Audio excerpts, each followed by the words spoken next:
Right, how are you?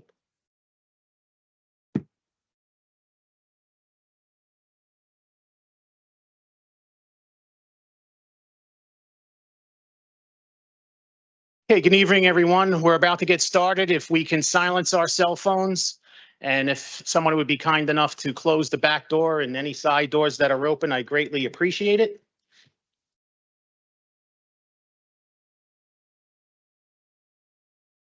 Thank you so much.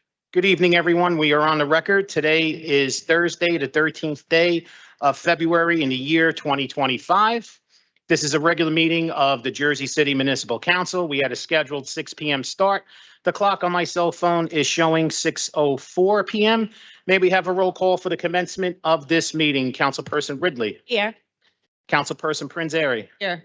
Councilperson Baggiano. Councilperson Soleil is not here yet. Councilperson Solomon. Here. Councilperson Gilmore is not here yet. Councilperson DeGise. Here. Councilperson Rivera. Here. And Council President Waterman. Here. We have 7 council members in attendance at 6:04 p.m. Can we kindly rise for a moment of silence, please?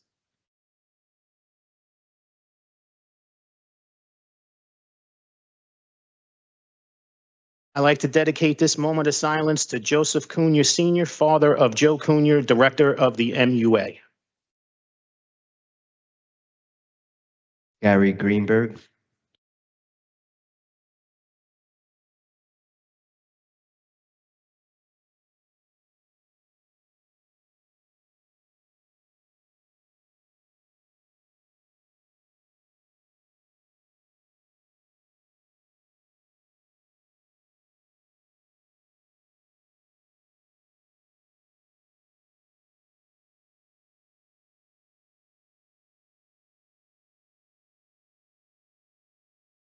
Thank you very much. On behalf of Council President Waterman and the members of the Municipal Council, in accordance with New Jersey Public Laws of 1975, Chapter 231, the Open Public Meetings Act, also known as the Sunshine Law, adequate notice of this meeting has been provided by the posting on the bulletin board of the first floor of City Hall, the annual notice, which is the schedule of meetings and caucuses of the Municipal Council for the calendar year 2025, and filed in the office of the City Clerk on Friday, November 15th, 2024. In addition, at its time of its preparation, the agenda of this meeting was similarly disseminated on Friday, February 7th, 2025 at 5:45 p.m. to the mayor, municipal council, business administrator, corporation council, and the local newspapers, and posted on the city's website so I can certify as to our total compliance with the Sunshine Law. Before we move, I want to mark Councilperson Soleil present at 6:06 p.m. So now we have 8 council members present. All right. If you would allow me to read the first readings into the record. Indulge me for a couple of minutes because there are quite a few of them. Right, first one, item 3.1, City Ordinance 25-009 is an ordinance amending Chapter 69 Special Improvement Districts, revising Article 2, Central Avenue Special Improvement District, to be consistent with the other special improvement districts, implementing articles. Item 3.2, City Ordinance 25-010 is an ordinance supplementing Chapter 131, Uniform Construction Codes, adopting the updated Construction Site Safety Manual 2024 edition and requirements for standpipes, incorporating the safety regulations contained therein by reference into Chapter 131. Item 3.3, City Ordinance 25-011 is an ordinance amending Chapter 160, Fees and Charges, amending the fee schedule for city-owned and operated swimming pools at Pershing Field Pool, Pavonia Municipal Pool, and Lafayette Aquatic Center. Item 3.4, City Ordinance 25-012 is an ordinance supplementing Chapter 332, Vehicles and Traffic, Article 3, Parking, Standing, Stopping, amending Section 332-24, Parking Prohibited Certain Hours at PS 1696 Sussex Street. Item 3.5, City Ordinance 25-013 is an ordinance supplementing Chapter 332, Vehicles and Traffic, Article 9, Parking for the Disabled of the Jersey City Code, designating reserved parking space at various locations throughout the city.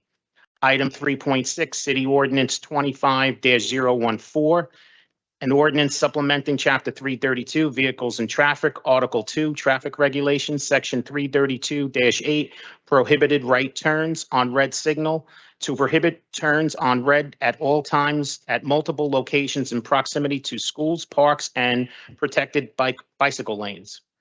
Item 3.7, City Ordinance 25-015 is an ordinance supplementing Chapter 332, Vehicles and Traffic, Article 3, Parking, Standing, Stopping, amending Section 332-24, parking prohibited at certain hours at PS 37 along 9th Street east of Erie Street.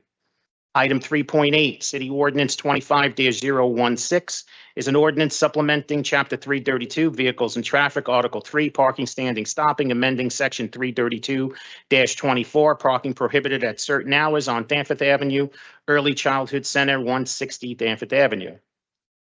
Item 3.9, City Ordinance 25-017 is an ordinance approving a 23-year tax exemption, authorizing a financial agreement for multiple site affordable rental project previously renovated by Roseville Avenue Redevelopment Urban Renewal pursuant to New Jersey Housing and Mortgage Finance Act of 1983 as amended and supplemented by NJSA 55:14K-1 exec and the rules promulgated under NJAC 5:80-1 exec. Item 3.10, ordinance 25-018 is a franchise ordinance granting permission to St. George and St. Sanuda Coptic Orthodox Church to encroach onto the public right-of-way sidewalk along the frontage of 395 SIP Avenue, Block 11801.01, Lot 1. And item 3.11, City Ordinance 25-019 is an ordinance authorizing the City of Jersey City to execute an extension of a lease with New Jersey Schools Development Authority on the real property at Block 21102, Lot 52 on the city's tax map located at 70 Ege Avenue for the purpose of temporary parking for the VJC service.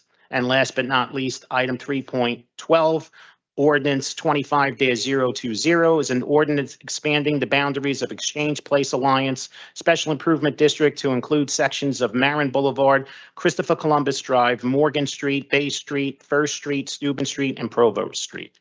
Council members are going to be taking a vote for introduction on items 3.1 through 3.12. Councilperson Ridley. Aye for introduction. Councilperson Prinzary. Aye for introduction. Councilperson Baggiano. No on 3.12, aye on the rest. Okay. Councilperson Saleh. Aye for introduction. Councilperson Solomon. Aye for introduction. Councilperson Gilmore is not here. Councilperson DeGise. Aye for introduction. Councilperson Rivera. Aye. And Council President Waterman. Aye for introduction. Okay. Allow me to recap. Items 3.1 to 3.11 are introduced 8-0 with Councilperson Gilmore absent. And item 3.12 is introduced 7-1 with Councilperson Baggiano voting no and Councilperson Gilmore absent. Before we move on to our second reading ordinances, I believe the BA would like to address the municipal council. Hey, Council, I just wanted to update from the caucus on Tuesday, 10.14, which was a resolution we said we were going to withdraw for Team Wilderness. We were able to make the corrections on that and leave it on the agenda. So we will be voting on the completion of all resolutions tonight from 10.1 to the remainder of business. And included on that is also a payment to Team Wilderness, which is also continuously on the agenda. And Sean, I want to make a motion to table ordinance 4.1 prior to conducting the public comment. Second that. We have a motion to table City Ordinance 24-104 prior to conducting the public hearing made by Councilperson Baggiano, seconded by Councilperson Rivera. On the motion to table City Ordinance 24-014 prior to conducting the public hearing, Councilperson Ridley. Aye. Councilperson Prinzary. Aye. Councilperson Bajano. Aye, and one of the reasons, Sean, is that this has caused so much disruption to people in the community, and it's just totally caused a lot of problems. I vote aye. Okay. Councilperson Saleh. Listening to all the voices and my council colleagues, and this needs further input. So I'm going to vote aye. Councilperson Solomon. Aye. Councilperson DeGise. Aye. Councilperson Rivera. Aye. And Council President Waterman. Motion carries 8-0 with Councilperson Gilmore absent to table City Ordinance 24-104 prior to conducting a public hearing. This basically is meaning that if any form of this SID that has to be brought, it would have to be brought back and reintroduced. Just wanted the members of the public to know that the procedure and people watching at home. BA? Yeah, Sean, just to that point, some of the comments that were made by the council would trigger substantial changes. So we'll work with the council on bringing it back, renoticing and starting the process. Okay. On to our next second reading ordinance, item 4.2, City Ordinance 25-001 is an ordinance adopting amendments to the Morris Canal redevelopment plan, including regarding standards in the mixed-use C and mixed-use E districts. This is a public hearing on this ordinance. Any member of the public wishing to be heard, please come up to the podium and state your name for the record. And I see you, Laverne, you're gonna have to bring that mic down. Laverne Webb Washington. What is the C and what is the E? What is the change? EA, want to explain this, please?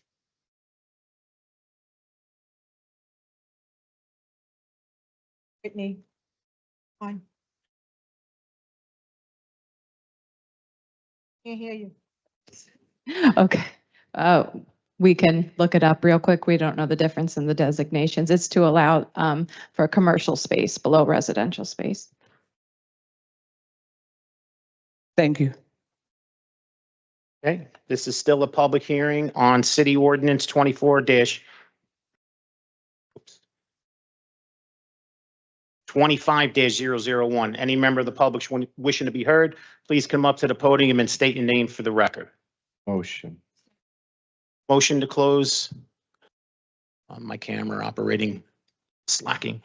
Motion to close the public hearing on City Ordinance 25-001 was made by Councilperson Rivera, seconded by Council President Waterman. On the motion to close the public hearing on City Ordinance 25-001, Councilperson Ridley. Aye. Councilperson Prinzary. Aye. Councilperson Bajano. Councilperson Saleh. Aye. Councilperson Solomon. Aye. Councilperson DeGise. Aye. Councilperson Rivera. Aye. And Council President Waterman. Motion carries 8-0 with Councilperson Gilmore absent to close the public hearing on City Ordinance 25-001. For final consideration and adoption of City Ordinance 25-001, Councilperson Ridley. Aye. Councilperson Prinzary. Councilperson Bajano. Councilperson Saleh. Aye. Councilperson Solomon. Aye. Councilperson DeGise. Aye. Councilperson Rivera. Aye. And Council President Waterman.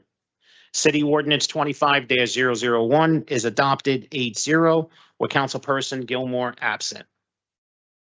On to our next second reading ordinance, item 4.3, City Ordinance 25-004 is a franchise ordinance granting permission to Sam Steinberg and his successors and assigns to use approximately 216.62 square feet over the public right-of-way within 50 foot of the right-of-way of First Street adjacent to lots 8, 9, and 10, block 12603 on the official tax assessment map of the city of Jersey City. This is a public hearing on this ordinance. Any member of the public wishing to be heard, please come up to the podium and state your name for the record.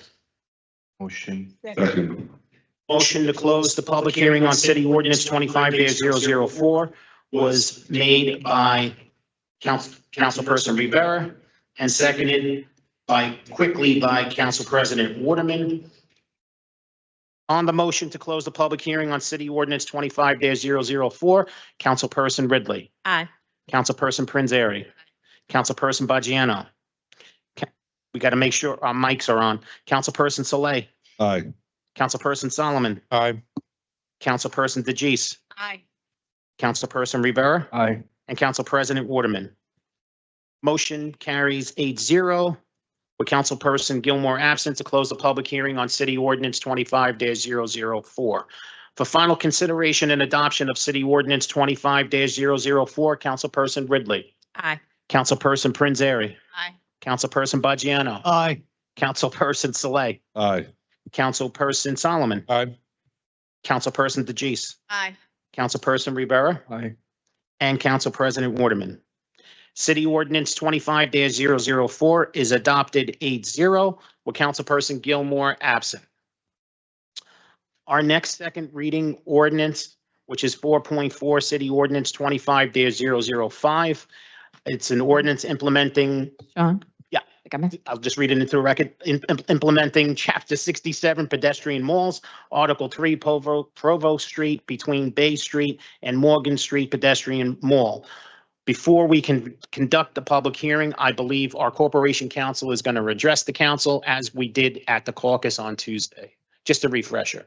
Sure. This is a pedestrian mall. We need to do similar noticing. We're going back and forth just because there's a lot of condo units.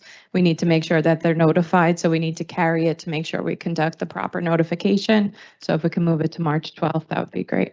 12th or the 26th?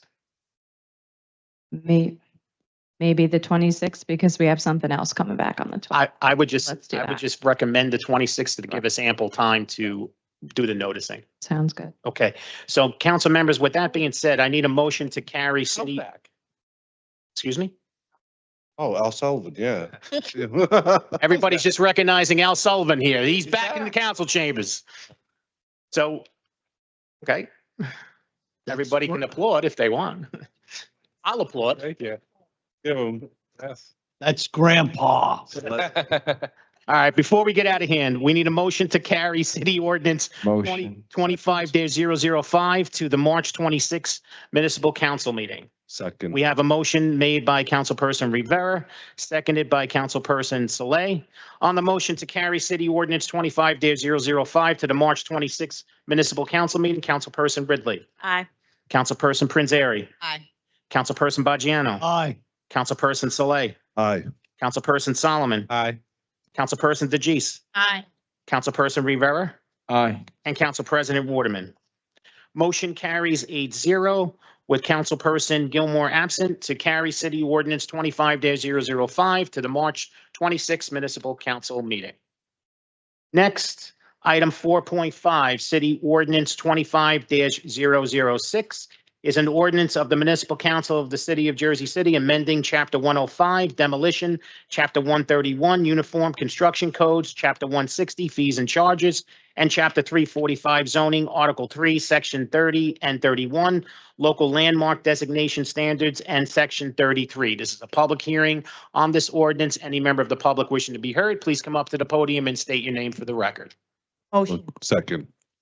Motion to close the public hearing on city ordinance 25-006 was made by Council President Waterman and seconded by Councilperson Saleh.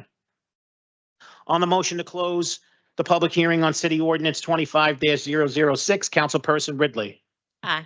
Councilperson Prinzary, Aye. Councilperson Bajano, Aye. Councilperson Saleh, Aye. Councilperson Solomon, Aye. Councilperson DeJeece, Aye.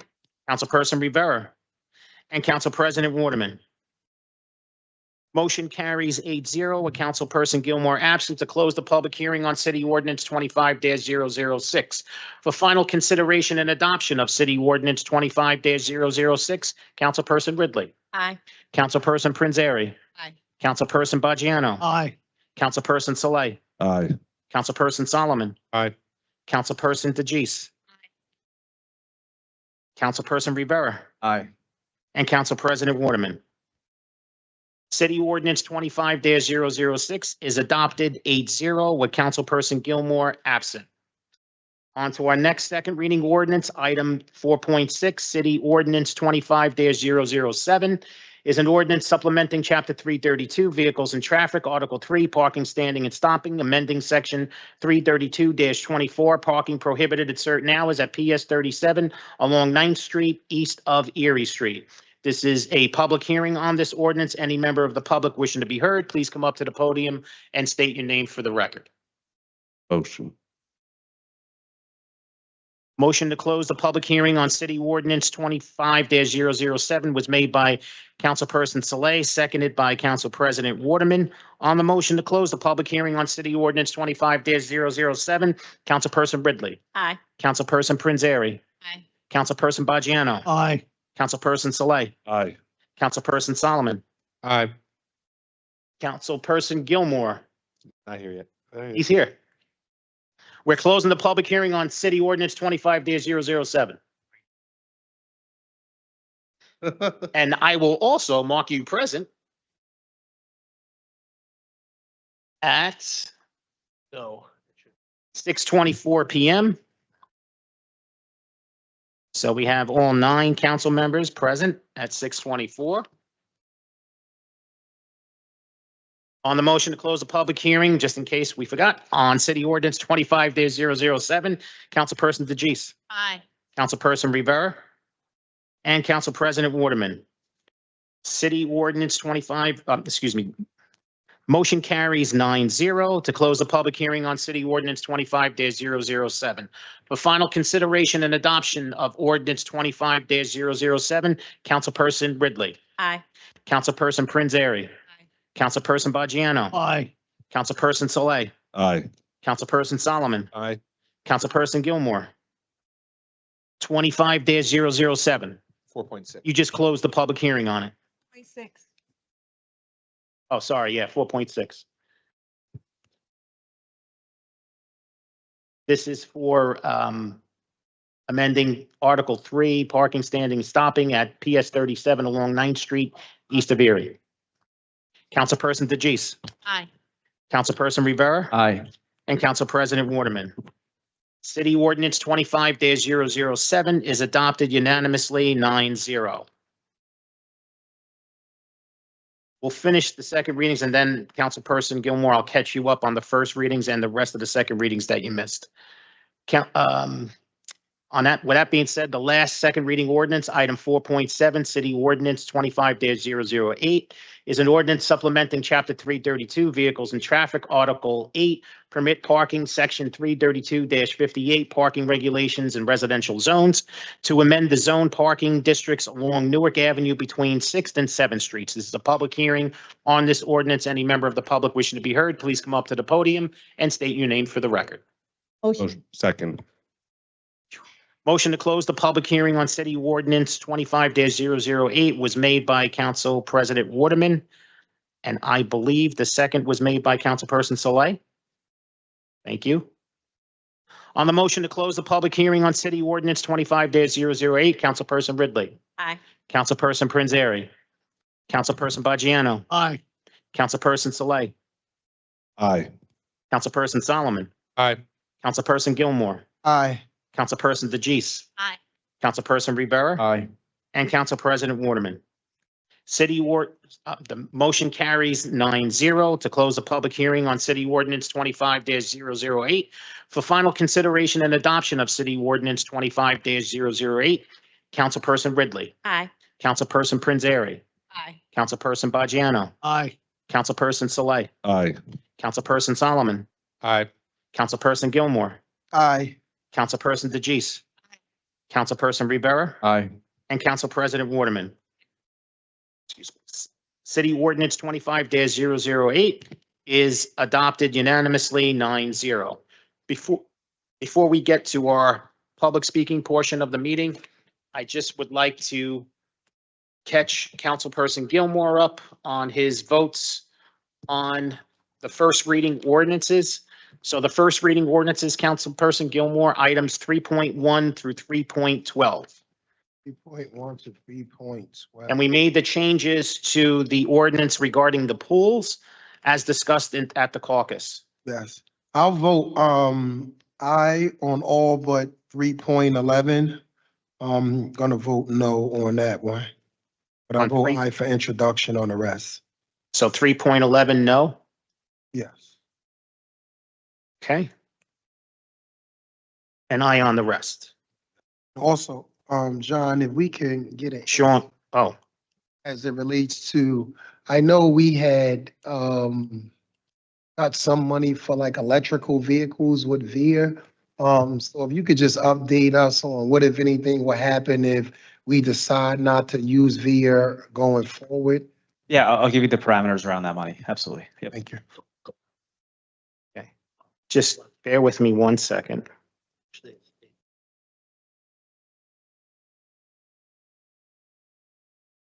So now the vote on items 3.1 through 3.10 is 9-0 for introduction. Item 3.11 is 8-1, with Councilperson Gilmore voting no. And 3.12 is also 8-1, with Councilperson Baggiano voting no. That catches you up for the first readings. To the second readings. Item 4.2, ordinance 25-001. Councilperson Gilmore. Aye. So city ordinance 25-001 is now adopted unanimously 9-0. Our next second reading ordinance, item 4.3, city ordinance 25-004. Council, yeah, Aye. okay. City ordinance 25-004 is now adopted unanimously 9-0. Just so you know, Councilperson Gilmore, we carried 4.4, City Ordinance 25-005 to the March 26 meeting due to having to notice all of the condo units. So with that being said, I would like your vote on item 4.5, City Ordinance 25-006. Aye. Okay. 25-006 is now adopted unanimously 9-0. And I believe you were here for the rest. So we are now all caught up and you are caught up. Everybody here and everybody watching at home is caught up. So with that being said, we are now going to enter a public speaking portion of the meeting. I would like to remind everyone that you have 3 minutes. And please be courteous to the clock because we have a lot of speakers listed on the agenda. And we want to be kind and courteous to everyone who is speaking. So please hold your applause to the end if you could. And a reminder to follow along on the agenda. I'll be calling the number and the first name of the individual. With that being said, speaker 5.1, Laverne.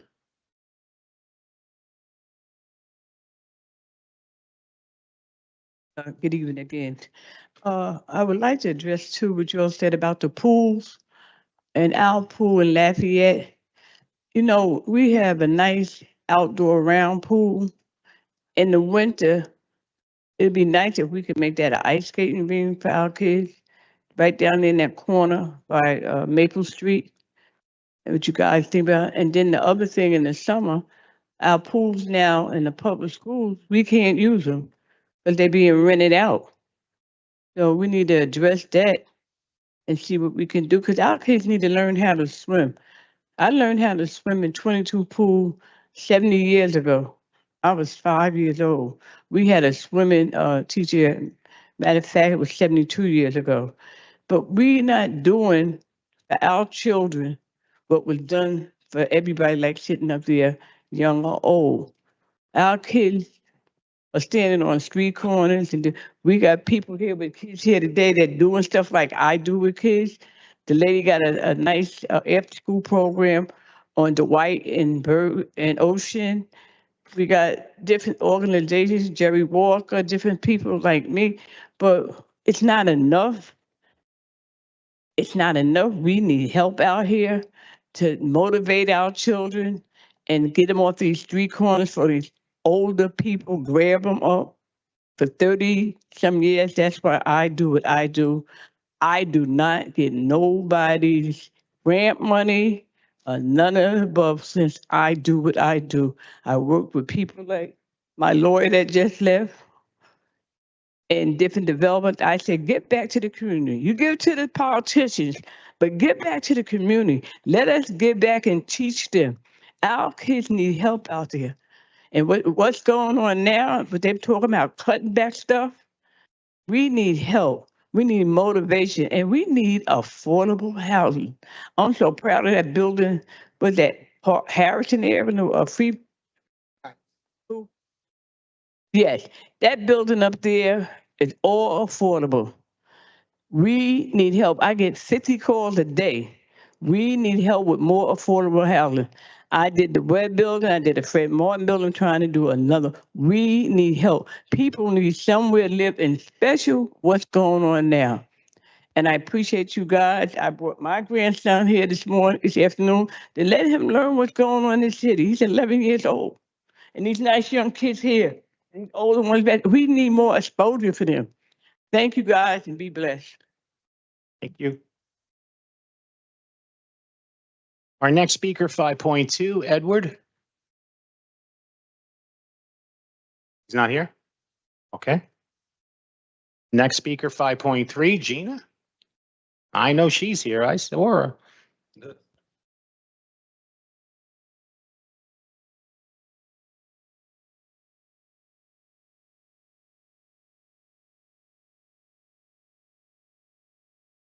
Good evening, Gina Davison, Ward F. I'm speaking tonight on behalf of myself as a resident of Jersey City. Justice for Drew. First up, I want to talk about the issue of how our city leaders choose to develop and build and generate revenue on top of where people and animals already exist. We continue to give far too much power to developers and big businesses. Paul Hoffman and the Liberty Science Center are benefiting enormously from the SciTech City project, which has morphed into a full-on residential development project, besmirching one of the gems of our city, Liberty State Park. LSC is being allowed by this administration to run amok, and recently a massive fence was built cutting through the Liberty Science Center open field near all of this construction. Museum patrons have already complained. They were trapped by the fence during a building evacuation, so there's a fire safety issue here. There's a recreation issue, actually. All the kids in Bergen Lafayette who wanted to sled this winter were disappointed. This new fence cuts off the only sledding hill accessible to the neighborhood. And most concerning, as you can see from the pictures that I provided, is that the fence has cut off critical wildlife pathways. We did have some deer stuck in the fence recently that had to be rescued by residents and Jersey City Police Department. Unfortunately, the call never made it to animal control where it should have, but this fence never should have been built in the first place. There's a reason we have a planning board, zoning board, all of these checks and balances that are supposed to be working to manage the change of this city over time as it evolves. We know you all work very hard in reviewing resolutions and ordinances around how we grow this city. And so the problem seems to be that the system doesn't seem to be working properly. Allow me to join countless voices pleading with our city to slow down, plan, and work with residents instead of against them to enforce our standards on these developers. I also want to continue speaking about recreation and encourage everyone to support Ordinance 25-011, co-sponsored by Councilpersons Solomon and Gilmore, reversing the public pool changes that were passed back in 2023. We tried it as a city for a year, and it didn't produce the level of revenue from non-JC residents that the previous recreation director may have been hoping for. That director is no longer here, and we have removed access for countless families to a critical, healthy outdoor activity. This is a drop in the bucket for the city, but for residents, this means the difference between a family being able to cool off in the summer and have a healthy outdoor family activity or not at all. And I'm guessing that Mayor Fulop isn't about to host everyone in his balcony pool this summer, so let's pass this ordinance. Thank you. Okay, our next speaker, 5.4, Tina. I didn't see Tina. Oh, she's there. All the way in the back. It's that hat covering that beautiful hair. At the clock. Tina, you don't want me to start the clock on you, do you? Okay. Waterman got on me last time I spoke, so I don't want to mess up my guy for the position that I got of me doing good in the community. So I'm speaking upon myself, That's it. Tina Knowles. She works for the. Yes, I do. We need more people in the community up in City Hall, so you're actually right. Right. First of all, I want to say justice for Drew. Justice for Drew. Okay, guys, I also want to say about the pool, I pray that tonight that y'all do pass that. That's so important. Again, I'm going to tell a story of me working for Education in Gilmore and doing the summer program. I never knew the mission of him not charging the parents for them being in at the summer camp because we needed the extra money to make sure the kids was able to eat. To charge money for the pool is going to be difficult for parents to go to the pool. So I think that we need to start learning about our community. Whoever making these rules of charging parents for the pools, they need to be out of being inside a politician because we all know in our community that we are very poor and we live from paycheck to paycheck. So to see somebody trying to charge us for the pool is so wrong. And I want to talk about too, the guys that been in the class for Jerry Walker. They should not have to be here to look for jobs. It should be jobs on the market for them to be there. The developments that here in Jersey City, they end up hiring people that's not even living in our community. Some of them live in Virginia, some of them living in Florida, some of them live in Maryland. One of the guys end up joking with me about that, talking about, oh yeah, he ends up living in a hotel here and he get his money from us and go back down to Maryland and live.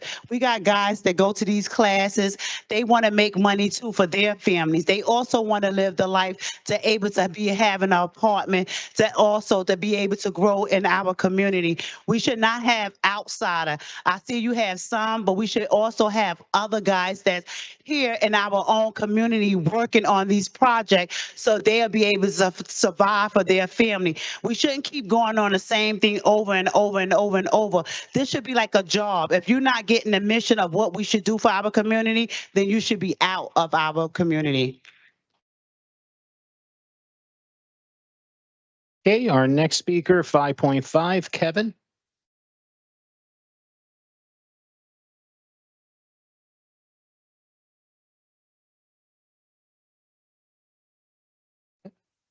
Good evening.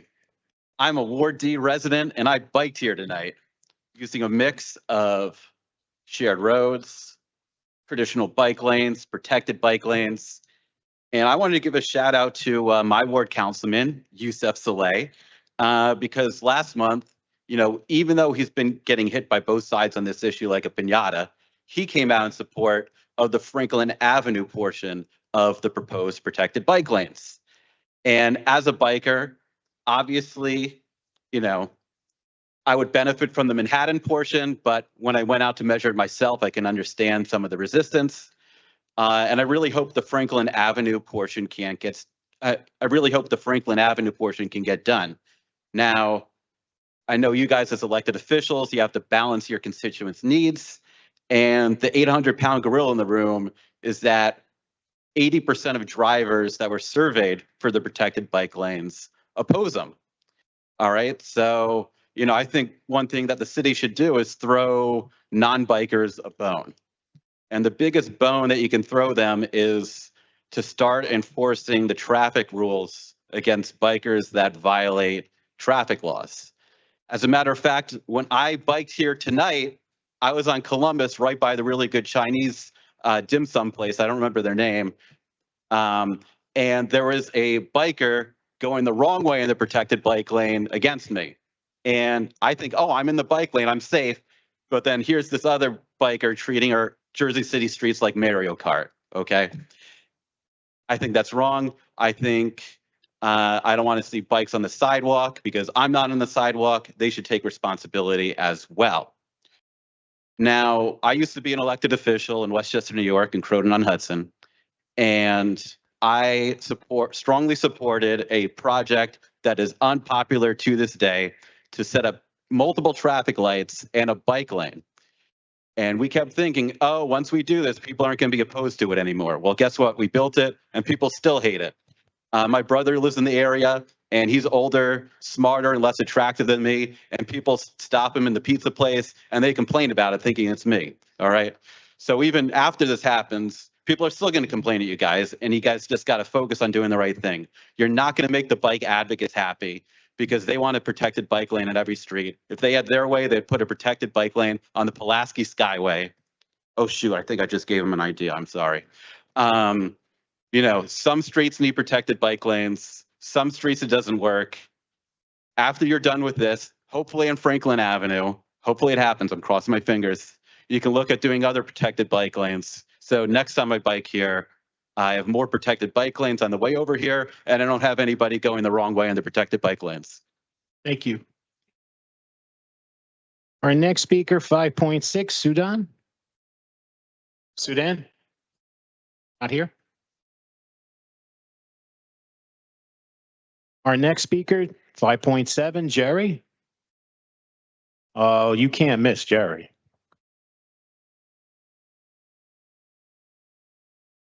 He's a Cowboy fan, but we won't hold that against him. But listen, hey, no. In all fairness, St. Anthony's, Come on now. Eaton Hall, come on now. Superstar. Thank you. Good evening, Council President, to my esteemed colleagues on the council. I'm here tonight to talk a little bit about what we're doing at Team Walker in terms of our vocational training. And I know Councilman Gilmore and Solomon, you guys was at the ribbon cutting. Since then, we have 2 graduation cohorts that we have 72 graduates with certifications, EPA certifications, OSHA 30 certifications. And one of the things that I wanted to know from you all, what's the mandates in terms of some of the development projects that's going on right now? We don't do too much development on the county level. The one development project that we do have was the big courthouse, and we mandated that it was 35% minority-based construction contracts and workers. So I'm not sure what y'all have going on right now, but when we go to these sites and try to get jobs, they disregard us.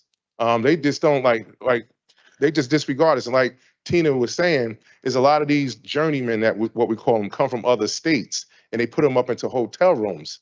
And we were just trying to figure out, because I have a lot of my classmates here right now, and all these guys went through a rigorous program, 5-6 months, and we're just trying to figure out how we can work together from the county and the city perspective to ensure that our residents of Jersey City receive some of these contracts and receive some money and jobs. There's over $1 billion worth of construction work going on right now throughout Jersey City. And when I go to these sites, none of the people from my community is benefiting from it. So we're trying to figure out how to work together. And one of the things I did on the last meeting for the county commissioner was to try to put together a task force, because we have the Gateway Tunnel coming.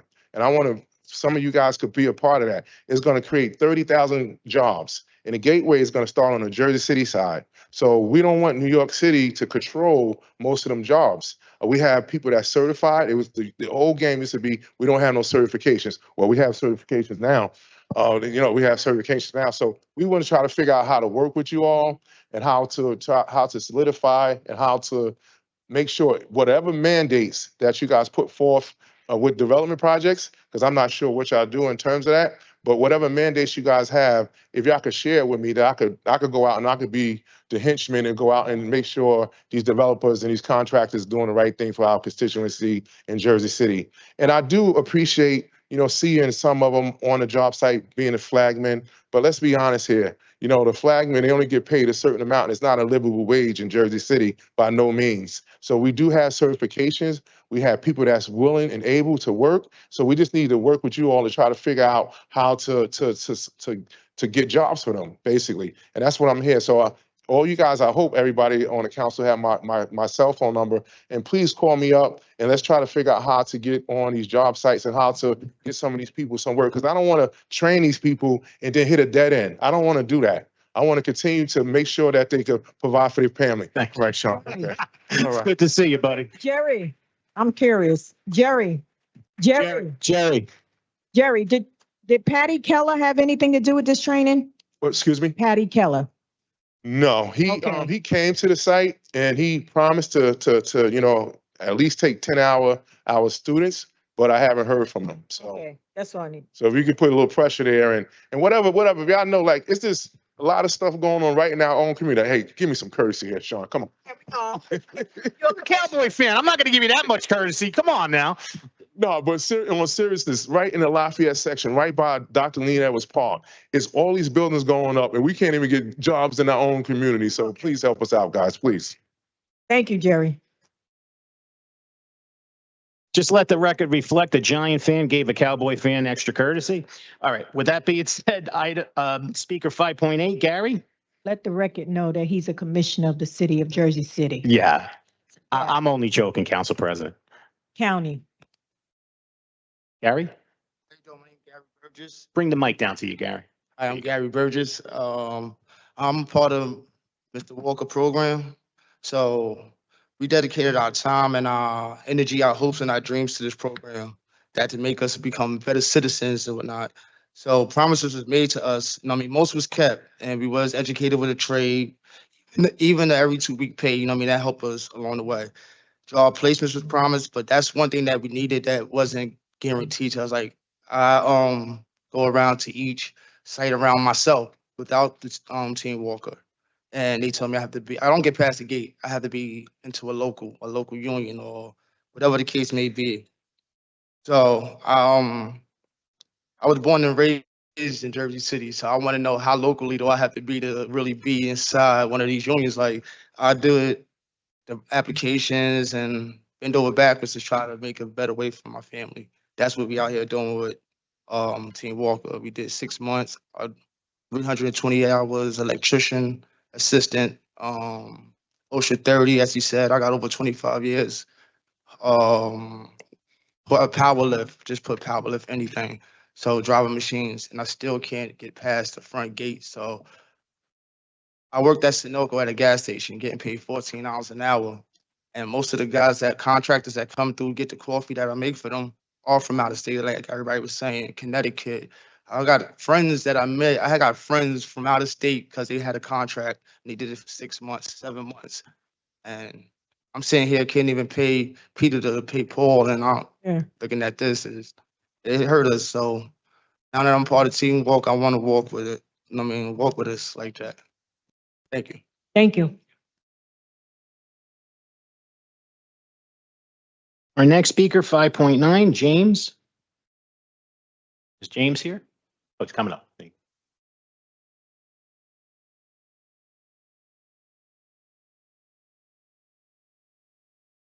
Hello, good evening.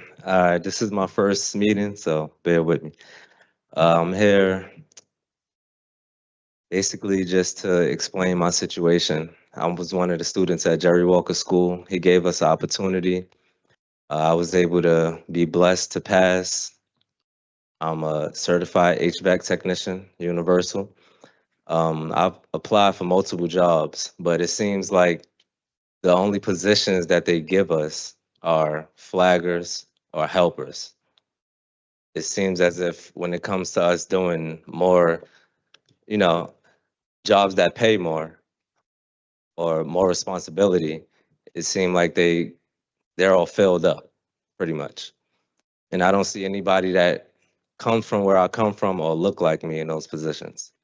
So I'm here just to get experience, see what's going on at City Hall, have a voice and let you guys see my face so you know the troubles that we're dealing with. And I'm not going to take too much of your time, but I appreciate, thank you. Thank you. Thank you. Text them. Our next speaker, Ahmad.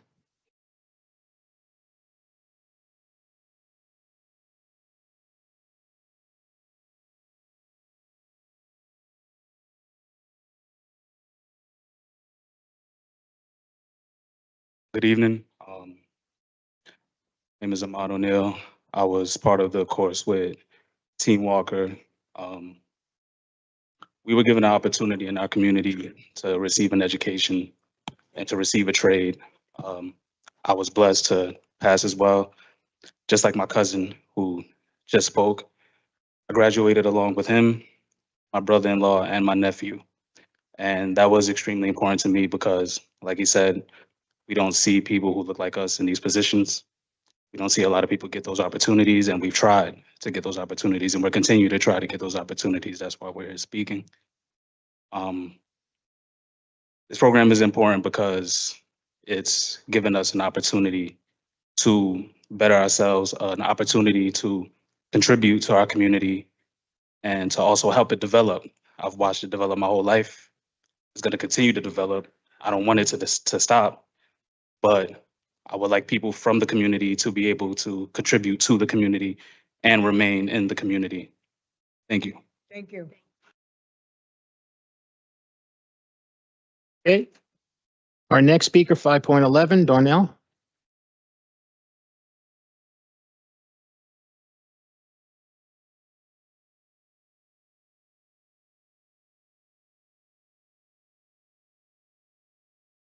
Good evening. Sorry if the nerves get to me. My name is Darnell Parker. I'm currently not a resident of Jersey City, but I frequent Jersey City to become a student over at Jerry Walker School and his trade center. From my own personal experience, I just want to say that we've done a lot at our school, and we tried to do what we can to improve. And we've only been asking for an opportunity so far to just try to become better people and to try to become dedicated to something. This school gave us opportunity to do so. When I come to this city, I see people struggle, and I see people that are always trying to become better.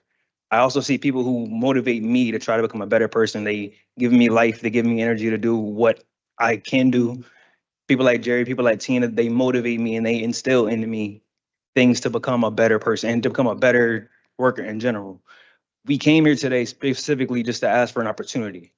We take chances every day to try to become better and try to go into fields that benefit us, and walls hit us routinely. You know, I hate to be the person to say it's always a struggle, you know, but we try.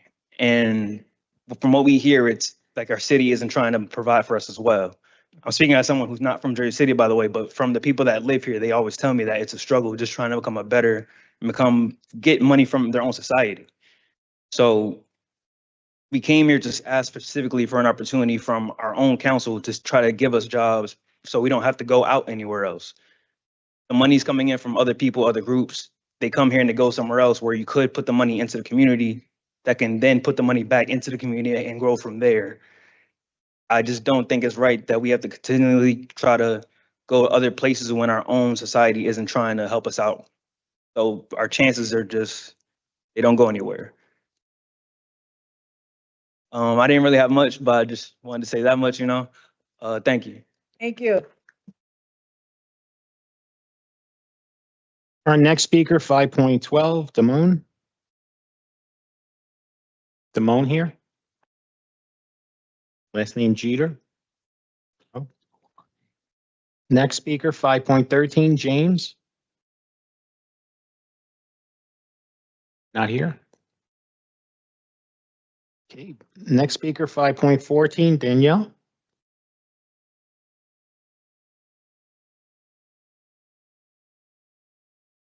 Good evening, council members. Danielle Tadema, Ward C resident.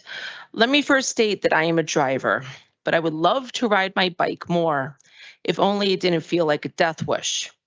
The reality is that biking in Jersey City is stressful, dangerous, and in too many cases, fatal. We have an opportunity to change that with the original plan for protected bike lanes on Manhattan Avenue and Franklin Street. This isn't about forcing anyone to ride a bike. It's about making sure those who do aren't gambling with their lives every time they hit the road. Cities around the world are proving that real bike infrastructure isn't just possible, it's transformative. Look at Paris, which has committed to becoming a 100% cyclable city. They didn't get there by half measures or by letting car traffic dictate every decision. They built a true bike network that prioritizes safety and accessibility. And the result is a city where biking is not just for the brave, but for everyone. Jersey City deserves the same ambition. There was a productive meeting with Councilman Saleh and his team where clarifications were made requiring some of the concerns around this project. To his credit, Saleh came open-minded and willing to hear from advocates and residents who have been pushing for this. He says he supports both the original plan and the watered-down revision, but he also claims that the votes aren't there for Plan A. The problem? He couldn't say who exactly would oppose it. Saleh has taken a lot of heat for the delays, but the truth is many council members have been quietly dodging responsibility, hoping this conversation fades away. It won't. The fight for better bike lanes isn't just about infrastructure. It's about respect, priorities, and knowing our worth. When we settle for unprotected lanes or half measures, we're accepting less than we deserve. Cities that take bike safety seriously don't compromise on protection, they commit to it. The longer we drag this out, the harder it gets to deliver what the community actually asked for, a fully protected bike lane. The Heights is a neighborhood full of people fighting to make it safer, more connected, and better for everyone. The question isn't whether we can build a real bike network, is whether our leaders have the political will to do it. If you truly support bike infrastructure, now is the time to prove it. Thank you.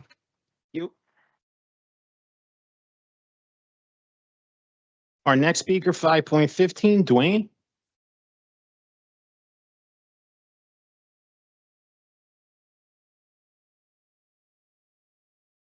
Good evening, ladies and gentlemen. How have you been? Long time no see. I'm here today to support Team Walker's program. I don't want to sit here and repeat everything everybody's already said. Excuse me. But I think it's important that on this end of the table, that we get together and collaborate and find out what jobs, what sites are being done here in Jersey City. Making another attempt to speak to them in a meeting with you, hopefully, that we can sit down and get our kids to work. Collectively, we've been able to save a lot of lives. Been keeping the kids busy, been playing basketball. We've had 2 Father's Days, summers where there were no incidents of us losing our kids in our community.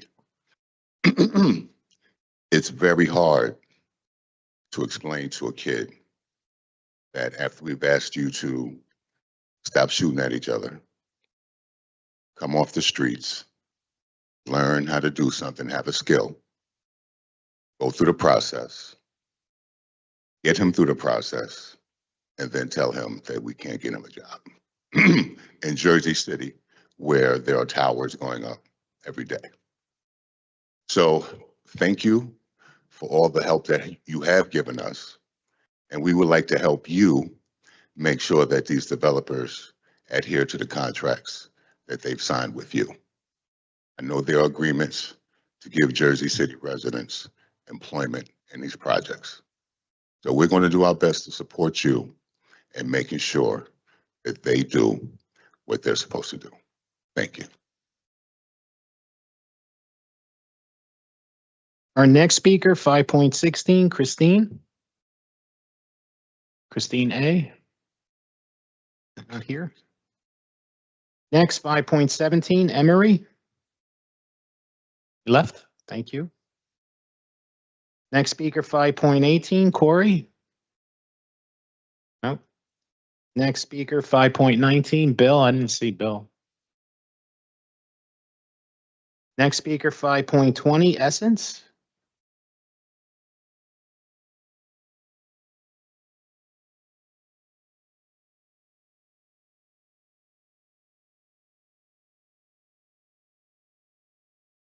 Good evening, council.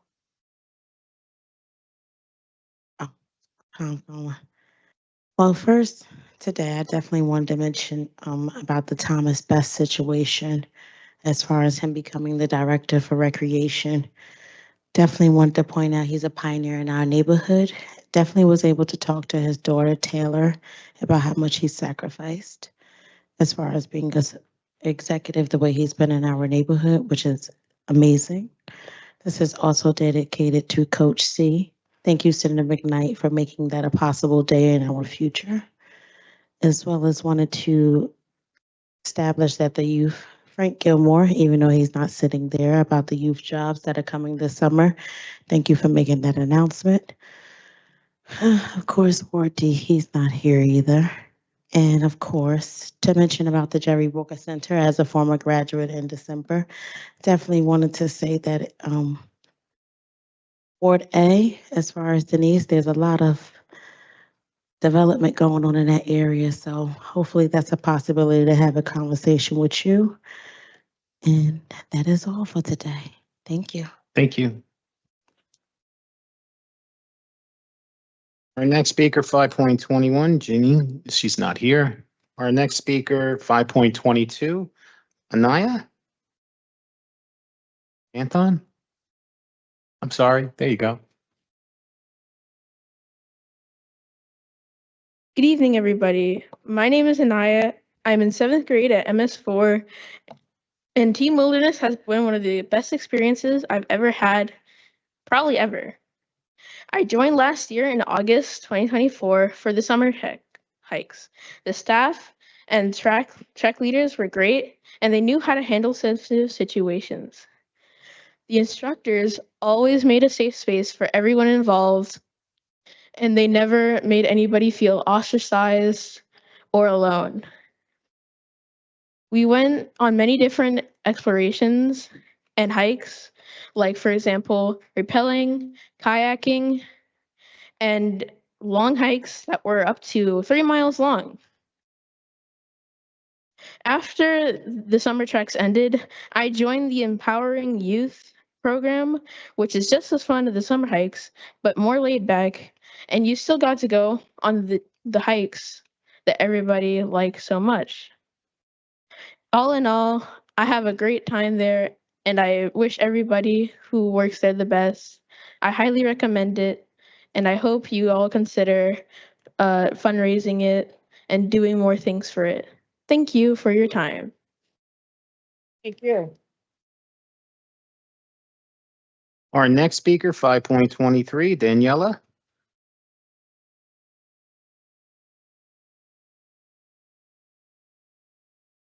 My name is Daniela Rodney, and I am in 10th grade. I joined Team Wilderness last April for Photography Club.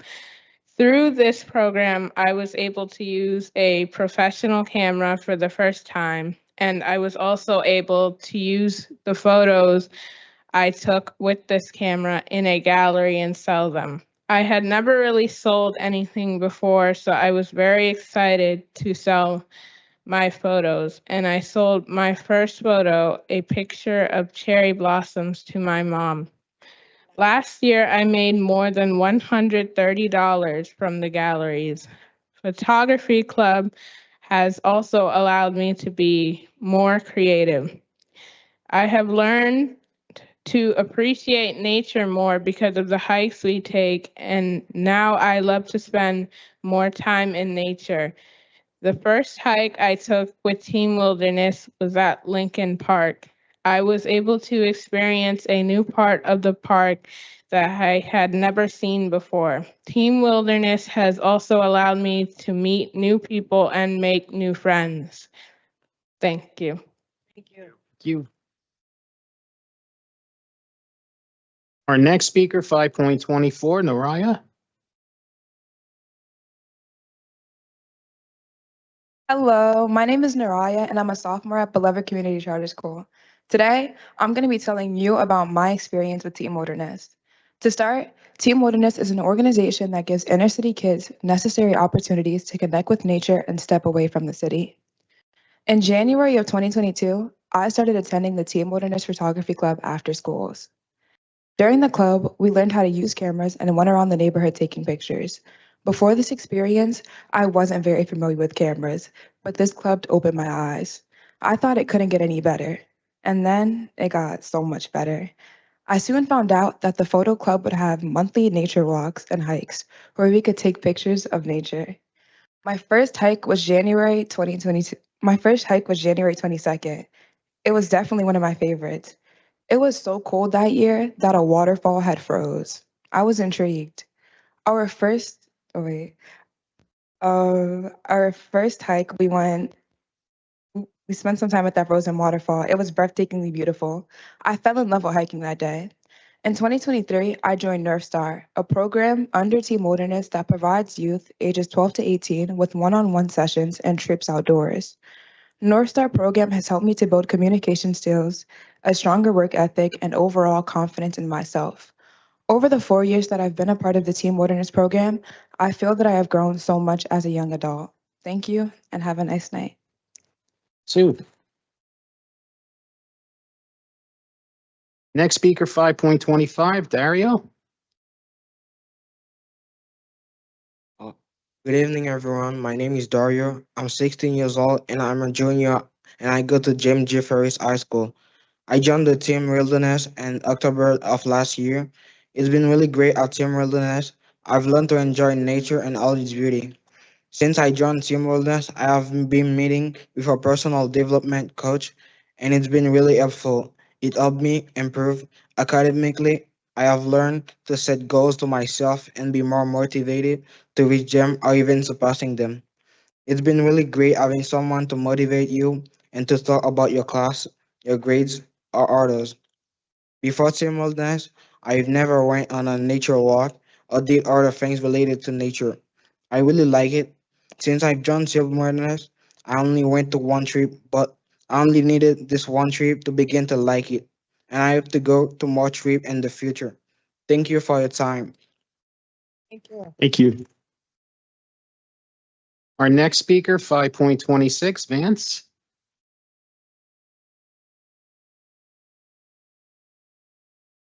Justice for Drew. Hi, my name is Vance Douglas. 16. I'm a sophomore at McNair Academic High School.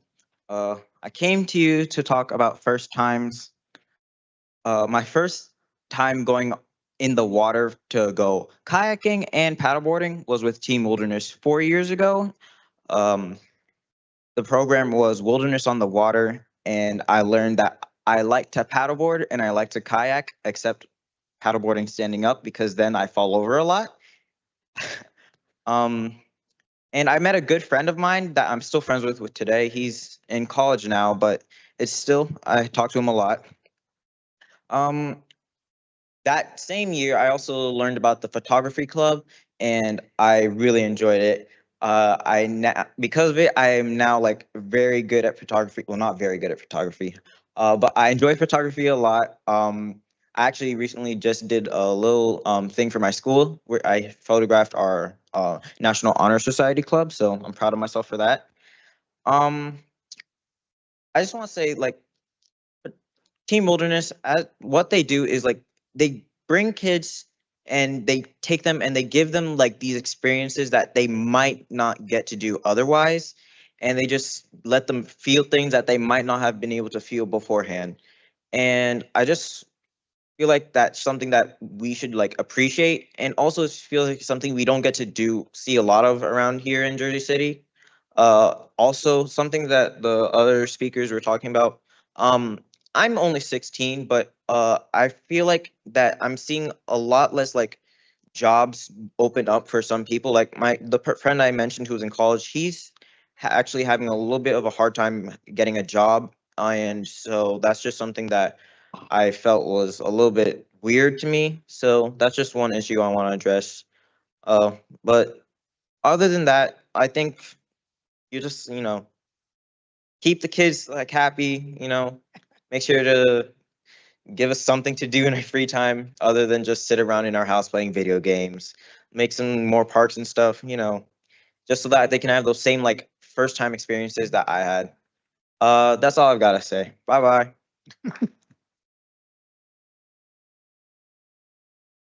Our next speaker, 5.27, Sean. Is Sean here? No. I just want to say, great job, Team Wilderness, on public speaking. It's not an That's not an easy thing to do, come up in front of your peers and everybody and speak. You guys did a great job, so congratulations.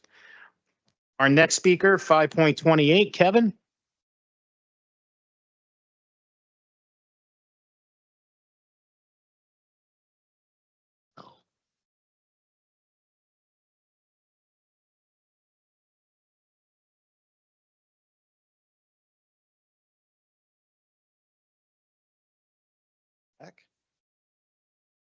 Lou? You guys get the papers? Oh, he's gonna hand them back. Very good. Good evening, council members. Last week, some of us gathered to play a game called Wavelength. It's a game of perception where you place a clue on a scale between two extremes, and everyone else has to guess where you placed your clue on the scale. One round used a mayoral candidate's name. The scale was good to evil. For that round, Solomon's name was the clue. And he'll be happy to hear the group placed him a good way towards good. Most of the way towards good. But then another round came.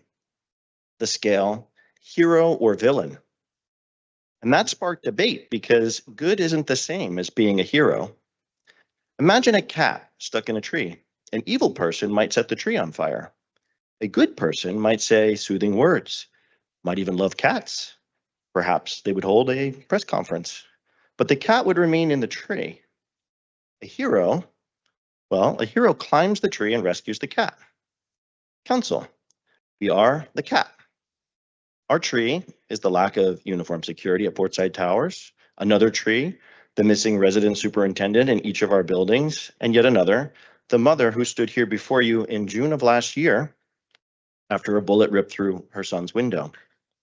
She came looking for a hero. Instead, she got silence. She is back tonight. I hope you can look her in the eye when she addresses you again. Since she was before you, we've had many more security failures and more people begging this council for help. Councilman Rivera recently said that the danger is even worse now because everyone knows Portside is vulnerable. He's right, but you can fix that. Where would each of you place yourself on the scales before you based on your action? Where do you think the tenants of the city would place the arrow on the scales before you? Are you going to be a hero? The people of Jersey City aren't just looking for good. They're looking for a leader who will climb the tree. And in November, they're going to elect a hero. Who among you is ready to be that hero? We'll take more than one. Ideally, every one of you. Tonight, we are the cats, and you will again hear about us stuck in our trees. Thank you. Our next speaker, 5.29, Jessica R. It's not here. Thank you. Our next speaker, 5.30, David.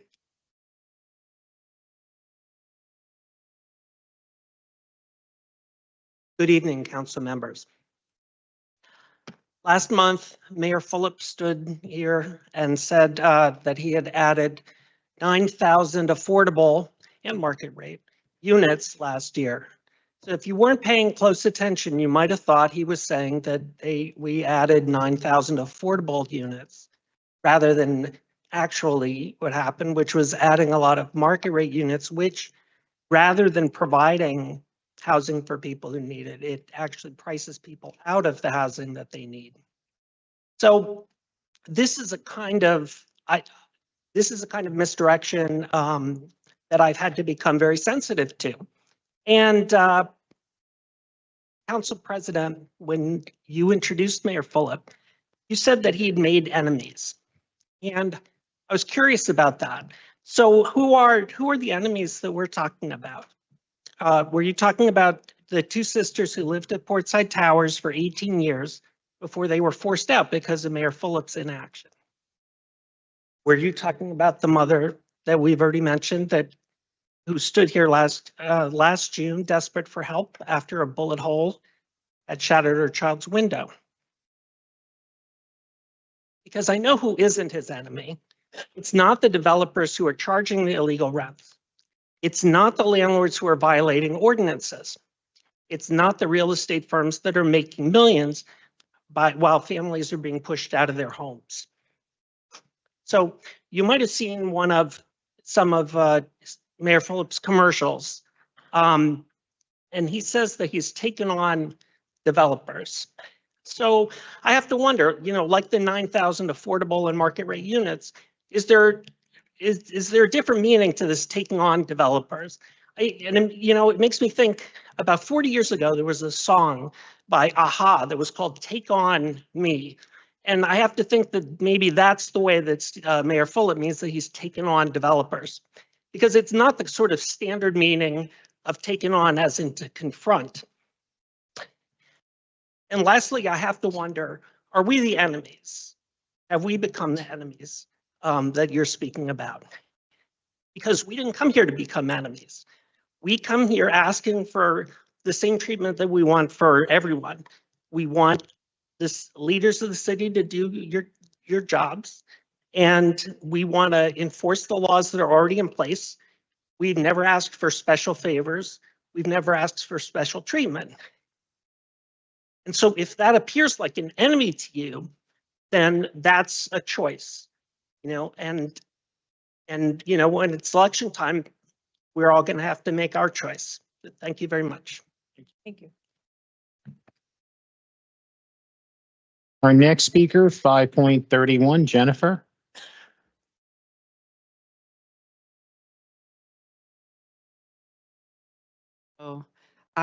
Good evening, council members.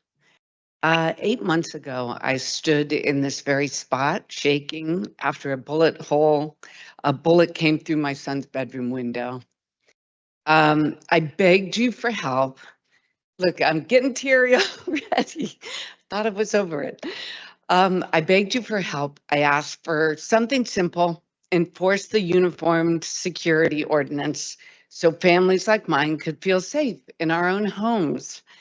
You listened, some of you nodded. Councilman Solomon even promised an update at the first meeting of 2025. That meeting came, no update. The next meeting came, still nothing. And now here I am again, and still no uniform security. But you know what we do have? A bleeding woman stumbling into our building, an attacker walking right through our lobby, no security to stop him, a crime scene inside our home because no one has enforced the law. So I ask you, what are you waiting for? Are you waiting for another bullet, another victim, another mother standing here pleading for help after it's already too late? Because that's what it feels like. Waiting, stalling, hoping we'll give up, hoping we'll forget. I'm not forgetting. We need this. And it's important that you do what you're supposed to do. So all the promises that we get mean nothing if you don't do it. I want the heroes. Kevin talked about the heroes. Where are you? Please stand up and be our heroes. That would be really wonderful. Thank you. Our next speaker, 5.32, Mark. Not here.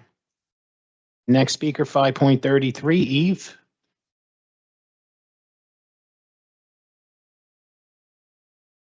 City Council, I told you that Jersey City's audit firm, Donahue, Gironda, Doria Tompkins, is a political campaign donor to Mayor Fulop. You are required by law to hire independent auditors. Instead, you allowed a compromised auditor to oversee finances. So millions of dollars are being funneled away from citizens into pockets of big developers, landlords, and Stephen Fulop's campaign fund. I told you building code, fire code, and rent control laws are not being enforced. The result, my suffering is exponentially worse. My landlord, Mohammed Shahid, forced me to double pay 5 months rent plus pay $5,000 of his repair costs. My landlord keeps putting me in the hospital. I've been through 4 carbon monoxide attacks and 2 gas leaks. I'm now legally disabled with permanent vision impairment. Then on top of that, you put the burden of prosecution on me, which is illegal. You tell me to also pay a lawyer on top of paying double rent, on top of paying hospital bills, on top of paying repair costs. And when I say you are crushing me to death, President Waterman said, "Not my jurisdiction." I just spent 2 days in tears struggling at the welfare office. I was a financial controller managing a team of 10. Now I'm on food stamps with no income for 8 months while my landlord pillages my bank account. I wanted to own a home. I wanted financial security. I worked for my career, but your audit failure stole my future. What does city council do? You send inspectors, but then you stop the law enforcement by saying, "Not my jurisdiction." Where is the money? City council is the financial police here responsible for revenue collection oversight. Last year, I told you about millions of dollars in missing municipal fines. What are you doing to recover it? Audit the fire violation summons. Ask when is the fine collected and paid? Why is the landlord-tenant office still understaffed, underfunded, and powerless when you were warned about this? Because now I need it, and basic safe housing protections are not there. By the way, I don't live at Portside Towers. I live down the street from you. I've clearly heard them right here tell you the exact same thing with signs. I can hear them. Why can't you? City Council, your actions redline fire victims, marginalize the low-income seniors and disabled residents who are being crushed by this. I see them. Why don't you? City Council, since you need help managing the budget, I invite you to go ask Commissioner Bill O'Day. Thank you.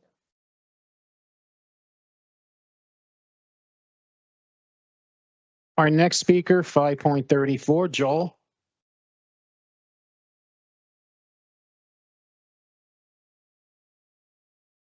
Good evening, council members. Albert Einstein is credited with saying the definition of insanity is doing the same thing over and over and expecting different results. So let's ask the obvious question. Who here is truly insane? Is it us for coming again and again demanding that the laws of the city be enforced? Or is it you for ignoring us every time and expecting the problem to go away without investigation? For 2 years, tenants have documented violations, submitted evidence, and laid out the facts alongside relevant ordinances in black and white. Independent officials have investigated and confirmed the truth, but still no enforcement. Let's be clear. The city is not powerless. The Uniform Security Ordinance exists, but it's ignored. The resident superintendent requirement exists, but it's ignored. The landlord identity disclosure law exists, and it's also ignored. Laws don't fail, leaders do. Laws only mean something when people responsible for enforcing them choose to do their jobs. So I'll ask you, who benefits from this madness? It's not the renters, not the families who have to beg for safety, basic safety, not the mother who stood here moments ago and 8 months ago after a bullet came through her son's window. It's not the city. Spending countless tax dollars responding to residents stuck in elevators, inspectors repeatedly called back to the buildings, and its public safety officials responding to bullets through windows and illegal activities on a portion of Washington Street that should be off limits to vehicles after 8 p.m. No, the ones who benefit are the landlords, the developers, the same people Mayor Fulop claims he's taken on. Maybe he's taken on his shoulders, while they keep pocketing money from illegal rents, unsafe buildings, and non-existent enforcement. And this council, by refusing to act, you're helping them. Ignoring us hasn't worked. Hoping we'll give up hasn't worked. Pretending the problem will fix itself hasn't worked. So why not try something new? Try enforcement, investigation, use the powers the city charter gives you to protect the people who live here, not just the ones who profit from it. Because one thing is certain, our persistence isn't insanity, it's resolve. And if you think we're going to stop, then maybe you should take a closer look at what insanity really means. Thank you.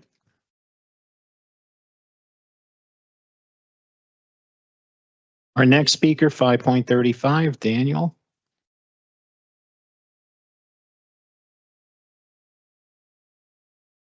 Good evening, City Council. When I last spoke before you all 2 weeks ago at the People's State of the City, I discussed how Stephen Fulop censors and restricts comments on his official social media platforms, silencing his critics, and, from my viewpoint, violating our First Amendment rights to respectfully voice our concerns with his administration on a public forum. So it should come as no surprise to you all that on the following evening, at Stephen Fulop's State of the City address, he or whoever manages his social media turned off live comments on the Facebook live stream of his address as soon as he started speaking. I was able to make comments on the Facebook live stream when others before him were speaking, but comments were turned off once he started speaking. Live comments on the Instagram live stream were turned off throughout the entire event, and comments on the YouTube live stream were disabled midway through once I, along with a handful of others, respectfully criticized the mayor. These actions further demonstrate that Mayor Fulop does not respect our freedom of speech and prefers to silence his critics instead. In addition, I wanted to address the ongoing issues with building security at Portside Towers. On January 15th of this year, I reminded you all that an attacker who had attacked a young woman to the point where she was bleeding entered our building on Friday, November 22nd, 2024. And despite the fact that Ordinance 24-005 was adopted unanimously by this council on June 26th of last year, and requires that owners of dwellings with 100 or more units shall furnish a minimum of one uniformed security guard for each residential building upon its premises 24 hours a day, 7 days a week. We do not have uniformed security 24/7, and I often enter the front door of my building with nobody at the front desk. As a reminder, the new ordinance has language about a security exemption.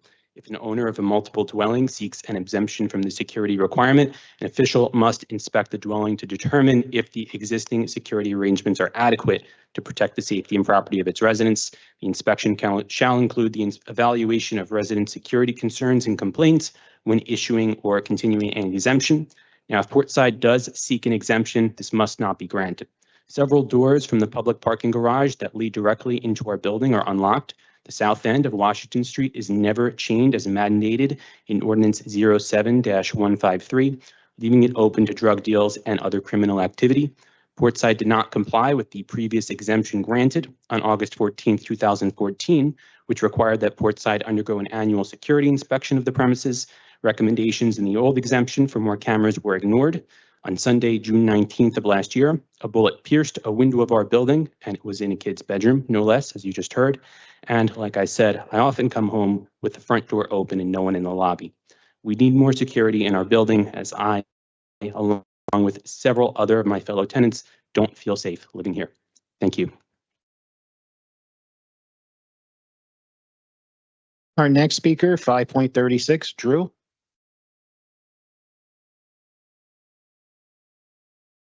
Good evening, council members. Last time I stood here, I made a mistake. I meant to say uniform security, but I accidentally said uninformed security. Turns out that slip of the tongue was more accurate than I ever could have imagined. Because at Portside Towers, we don't have uniform security. We have uninformed security. We have concierge who aren't trained in de-escalation. We have front desk staff who aren't trained to respond to emergencies. We have employees who, in a crisis, are left just as vulnerable as the rest of us. And we've seen the consequences. A few weeks ago, a bleeding woman ran into our building, fleeing her attacker. The person who assaulted her, he walked in right after her. No one was there to stop him because there was no security. The law says we should have uniform security. The law, not a suggestion, not a recommendation, the law. And yet, instead of trained professionals, we get front desk staff thrown into dangerous situations they were never hired to handle. Instead of enforcement, we get excuses. Instead of action, we get silence. So let's be clear. This city isn't just failing tenants, it's failing the very workers who staff these buildings. Because when you force someone to do a job they were never trained for and you leave them vulnerable to violence, that isn't just negligence, it's reckless endangerment. But here we are 2 years later, still talking about the same thing. So tell me, council members, what exactly is the plan here? Are you waiting for someone to get seriously hurt? Are you waiting for the next tragedy? Are you waiting for the next person to bleed in our lobby before you decide that maybe, just maybe, this law should actually be enforced? Because right now, the only thing uniform about our security is that they are all uninformed, and that is entirely on you.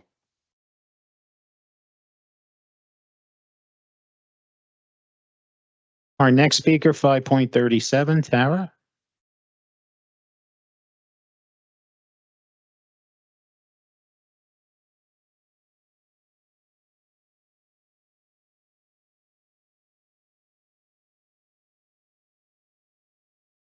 In Mayor Phillips' rebuttal to the people's state of the city, he said, "Some of you grew up here and can remember when people chose to leave the city as a sign of their success.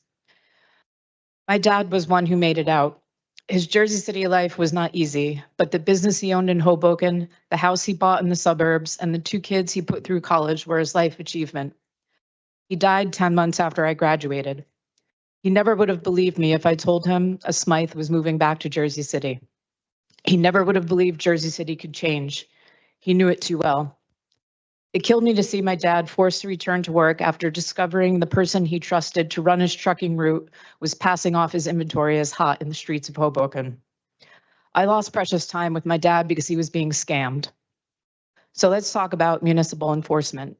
Not the kind that exists on paper, not the kind that makes for good sound bites, actual enforcement, the kind that keeps people safe. Because this city isn't bothering to pretend anymore. It doesn't claim enforcement is working. It just says nothing. I used to live at 70 Green. I came here like so many others asking for help. I did everything I was supposed to do. It didn't matter. Instead of help, I lost my home. But I keep coming back because I've seen too many others fade away. Not because they lost the will to fight, but because they lost the ability. Because they lost their homes waiting for action that never came. We don't see the tenants of 100 Montgomery here anymore because one of them is now homeless. We don't see some of the Portside residents who used to be here because they lost their homes waiting for this council to act. I used to see many faces in this room that you might not have noticed or missing, but we notice and we know why. This city, this mayor is breaking the people who stood up and said, I have rights. And when that happens, when a system punishes people who are 100% right under the law, it stops being a system of governance and it becomes a scam. Liv Malone stood here and exposed the truth. Jersey City has perfected the illusion of enforcement. Complaints get logged, cases get filed, the process moves forward until the final step, and then, like clockwork, dismissed. Prosecutorial discretion. Building safety violation, dismissed. Landlord ignores the law, dismissed. I am 49 years old. I am now living back in the home I grew up in. And when I look at that great piece of Irish Catholic interior design, the crucifix over a picture of my dad, I tell him, you're right, Dad. Jersey City will never change.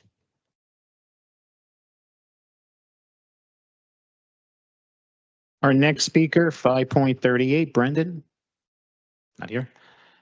Next speaker, 5.39, Shannon.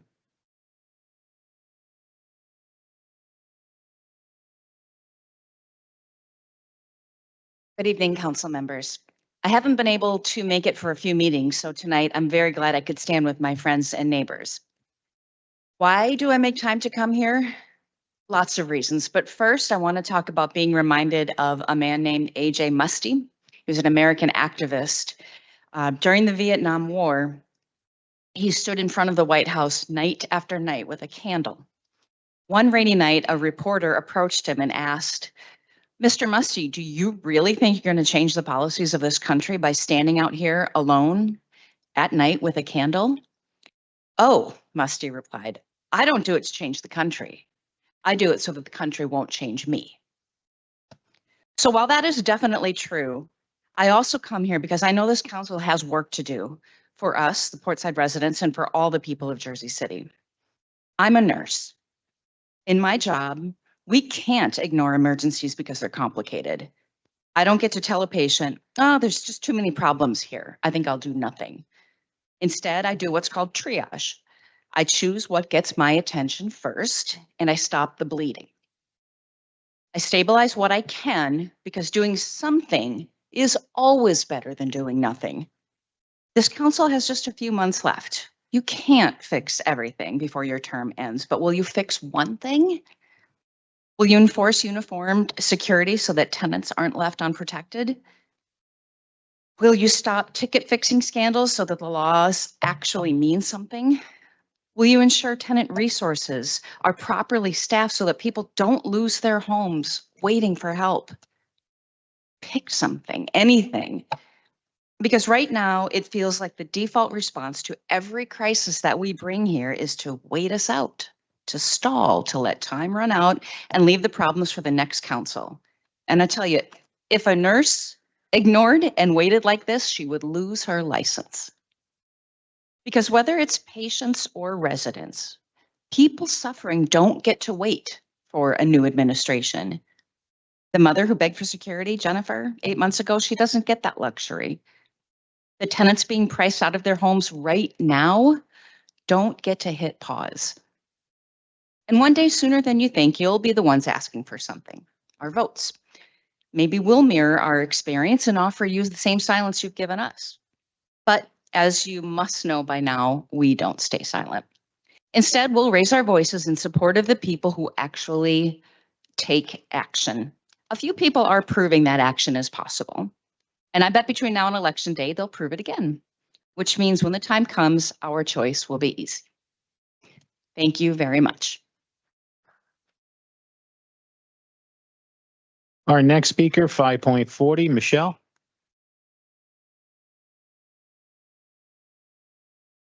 Tonight, you've heard from the people of Jersey City again.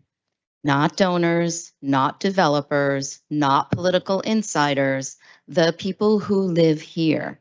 The people who have lost their homes, their safety, and their trust in a system that was never built to protect them. And once again, that system has stayed silent.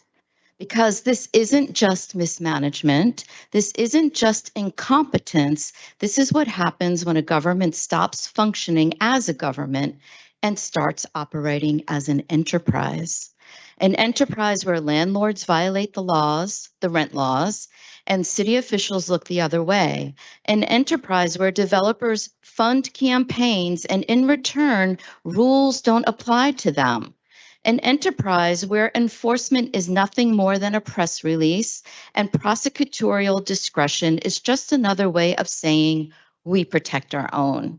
And it's working for them. For them, it's efficient. Fines don't get collected, landlords don't get prosecuted, complaints disappear into a bureaucratic void, and the money, our stolen money, it keeps flowing into that void. But here's the problem with running a city like an enterprise. Eventually, the people realize they've been robbed.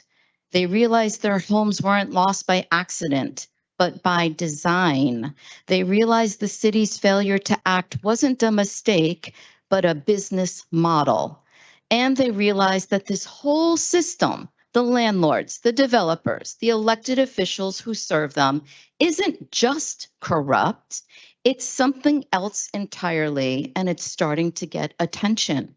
And this is what happens when a government starts operating like an enterprise. And here's what happens when the people start treating it like an enterprise too. We audit it, we investigate it, and we hold every single person responsible. We are documenting, we are exposing. So to those in power who think they can outlast us, you can't. To those who think this will all blow over, it won't. And to those who have spent years profiting off the suffering of the people of this city, you may not actually get away with it. I would also love the update on uniform security, Councilman Solomon, if you have one. And I will cede the rest of my time to you. Thank you.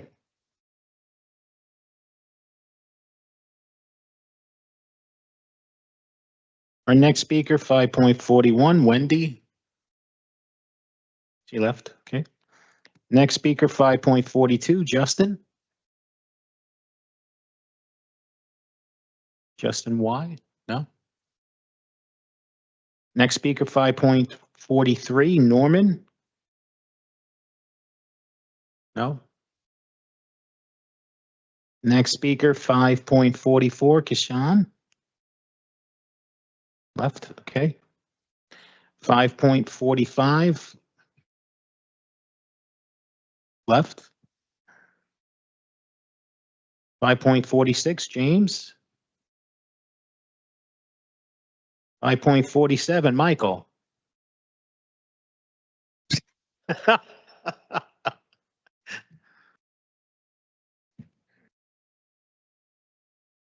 going to be long. I just came. That mic up, Mike. We can't hear you.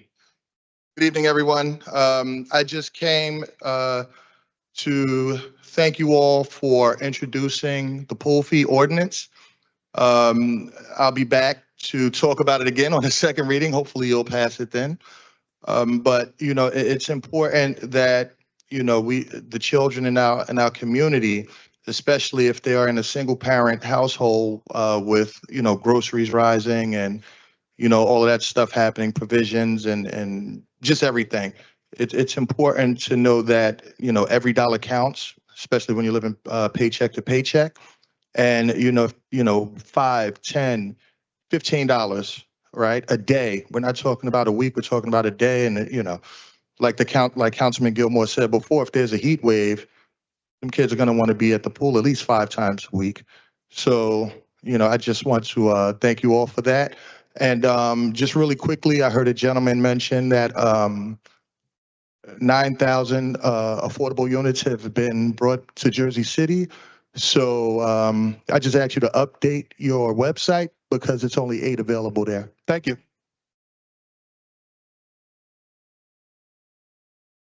Our next speaker, 5.48, Corey C. Left, okay, thank you. 5.49, Bernard. No. 5.50, Otis left. How about 5.51, Say? S-E-H? No. 5.52, Tyler? Gotcha.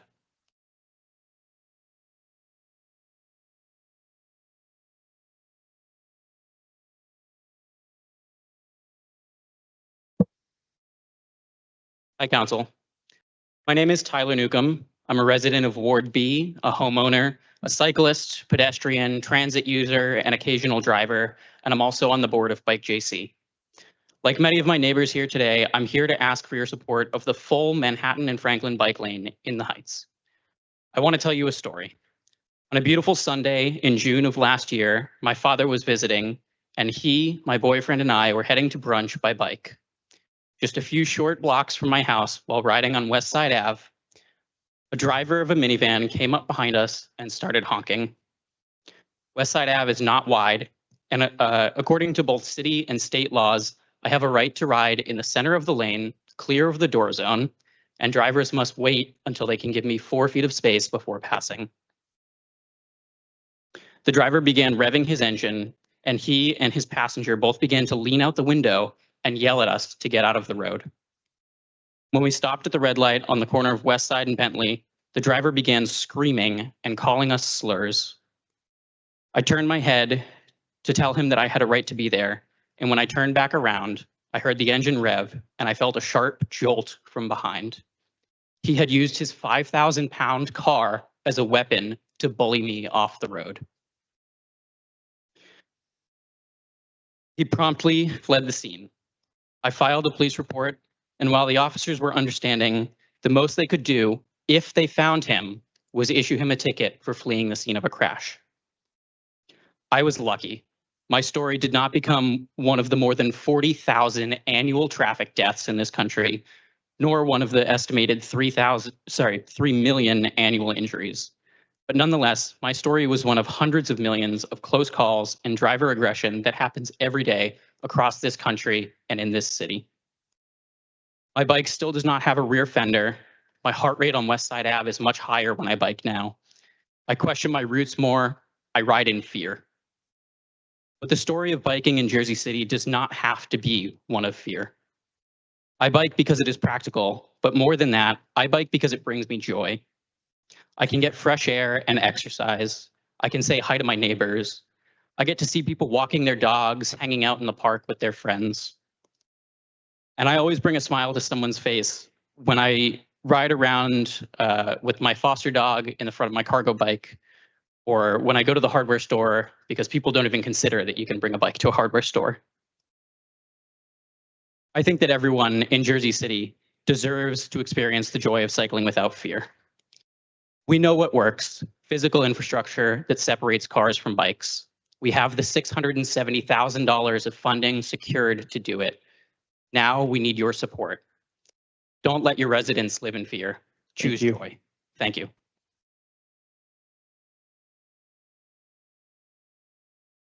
Thanks, Joel. I was just about to ask Kevin.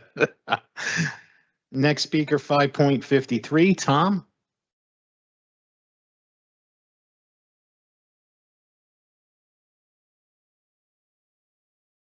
Thank you for this opportunity to address the council. My name is Tom Kane, and I'm here tonight as a member of Bike JC and as a taxpayer. In both roles, I've become increasingly frustrated at the city's inability to build 0.8 miles of bike lane that is already paid for by a grant from the state. The project in question is a critical east-west link in the Heights along Manhattan and Franklin Avenues. You may remember that you voted to pass a resolution accepting the granted funds. Since that time, the city has designed and executed on a proof of concept demonstration project. Feedback from the public was gathered during that time. 93% of survey respondents who bike or scoot in the Heights supported the project. 27 households on the corridor itself support it.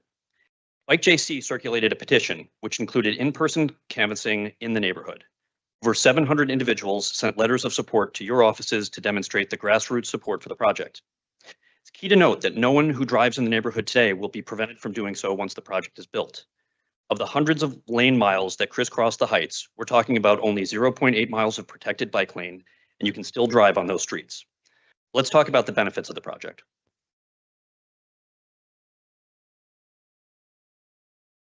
It provides a strategic east-west link across the Heights, connecting the western slope to Pershing Field to Palisade Avenue.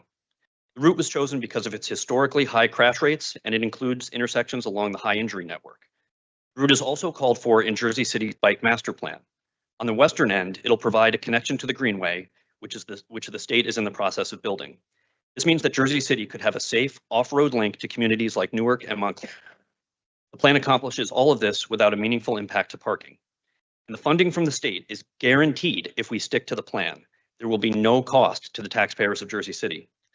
That said, we don't have a great track record here. You may remember that the city had to petition the state in December to extend the deadline to get the project started. Let's not make the same mistake again. We cannot afford to waste $670,000, especially in a national political climate where we can expect little to no grant funding headed to the city in the coming years. There is no legitimate reason not to support this plan. The only arguments against the plan are for convenience and fear of change. I'm sorry, but no one's convenience can be valued higher than our neighbor's safety. I'd like to thank Mayor Fulop for his vision and his public statements in support of the project just today. I'd also like to recognize Councilman Saleh for his willingness to listen to advocates on this issue. I urge you all to work together with each other and with the city to get this done. Do not waste these $670,000. Thank you. Good. Our next speaker, 5.54, Tony. Hi, Tony Borelli, Vice President Bike JC, asking all of you to immediately and publicly and strongly support the full protected bike lane project on Manhattan and Franklin. I too want to thank Councilman Saleh for his support on this issue. I would like to ask that from every one of you. It's a maxim beloved of advocates everywhere that those accustomed to privilege view the slightest diminution of that privilege as oppression. Earlier tonight, we heard a crystal clear illustration of that kind of warped perception. We heard that cyclists, or actually bike advocates, who are safely accommodated on perhaps 1% of street mileage in this entire city and on 0% of streets in the Heights, want protected bike lanes on every street. And further, that you should throw a bone to non-cyclists, when in fact drivers of cars are already accommodated on 100% of streets in this city.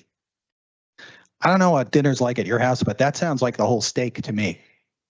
We're the one who needs to be thrown a bone. We're the ones starving to death, sometimes metaphorically, but literally.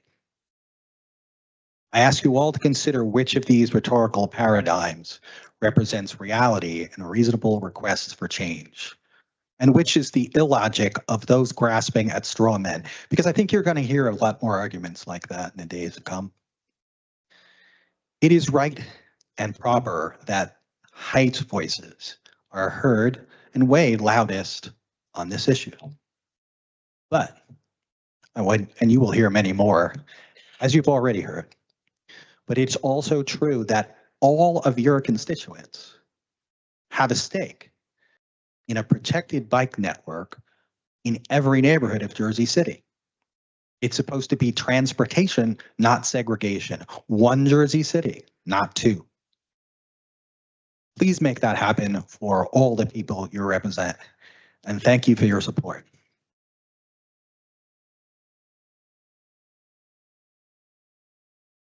Our next speaker, 5.55, Juan.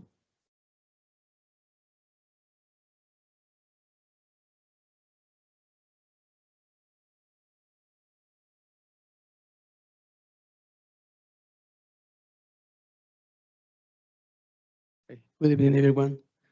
My name is Juan. I'm a resident of Jersey City for the past 20 years. I see the city progressing, and I want to thank to all of you guys. Let me speak. It's my first time. I'm a little nervous, and well, yes, I'm going to be short on my part. As a person who's been cycling for the past 14 years in Jersey City, I have encountered with multiple drivers who has no empathy with pedestrians and cyclists, even between drivers. Close cuts, they want to get into a fight with me. And 2020, on October, I was a victim of a hit and run. It was no evidence of the accident, how that happened. I spent about a month on the hospital, another 8 months of physical therapy, recovering. And so it was traumatic for a moment, my recovery. And I want to pull it apart, like, bike safety, the safety streets for pedestrians and cyclists is crucial. And yeah, that's all I wanted to say. Thank you. Thank you. Next speaker, 5.56, Ayla.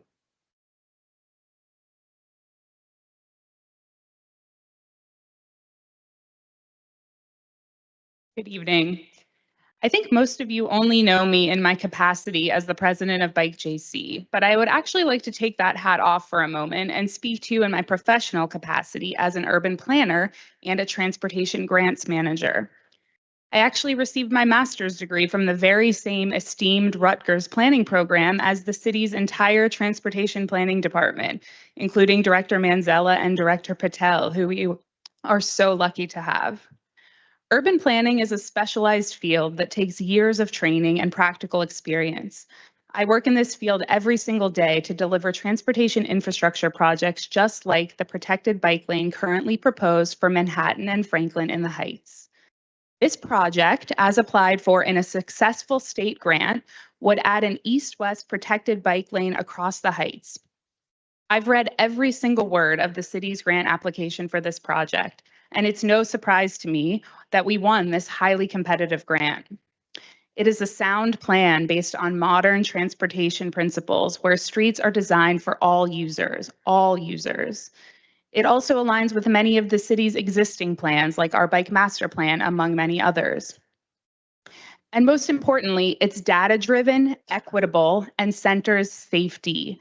This corridor intersects multiple streets on the city's dangerous high injury network, including Tunnelly, Central, and Summit. We have the tools to create a safer city for all, and this project is just that. It was designed by our expert infrastructure team, tested via a successful pilot program last summer, and is widely supported by the community. Let's build it and nothing less. In my day job, I also serve as a transportation grants manager. I know a whole lot about how transportation grants work. There's usually a very small margin of allowable scope changes from original applications, but major scope changes do not get funded, especially ones that stray significantly from the intent of the original grant program. In this case, the New Jersey DOT Bikeways Grant Program that we received only funds new miles of protected bike lanes. This is why we must pursue the original project as applied. Anything less may cancel or dramatically reduce our state grant funding. The funding for these type of projects is drying up faster than we can blink. I unfortunately know this because it's my job. But we have the funding to build the highest and best version of this project, and leaving a single cent on the table here would be an abject failure. Please, let's do the right thing. Finally, I want to wholeheartedly thank Councilman Saleh for partnering with advocates and the community on this project for close to a year. And also thank you to Mayor Fulop for his public support of the full plan. I hope we can count on the rest of the council to bring this over the finish line. The residents of the Heights and the whole city are counting on you. Thank you. Thank you. And our last speaker, 5.57, Jean.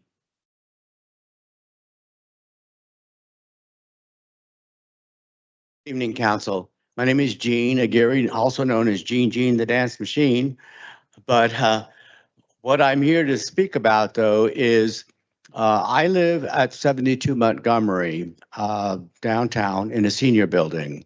And actually, Mr. Solomon, yes, you appeared in my apartment. Yes, and there was an exchange that we had that concerned me, and it still concerns me these years later.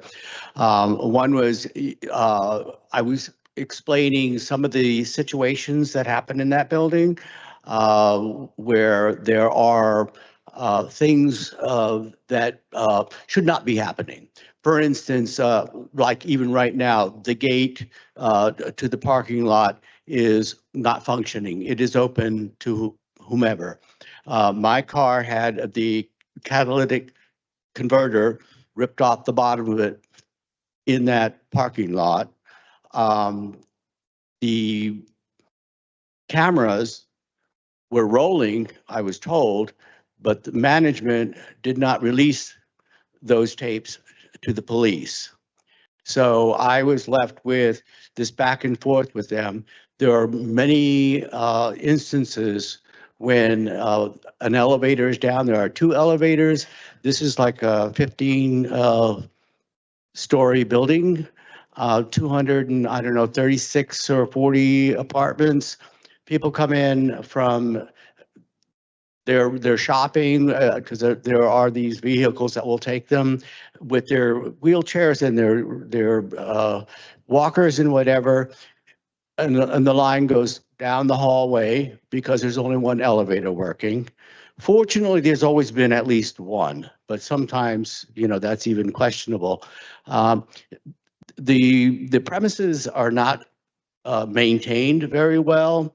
I have had to go to legal services even to get a separate key to my apartment because there are 2 tenants. And they said we could only have 1 key. That got resolved by going through legal services. I've contacted HUD. The one thing that with James, that when you said to me, well, we all know about this building. And I thought that was kind of an uplift. I said, okay, maybe we can get somewhere.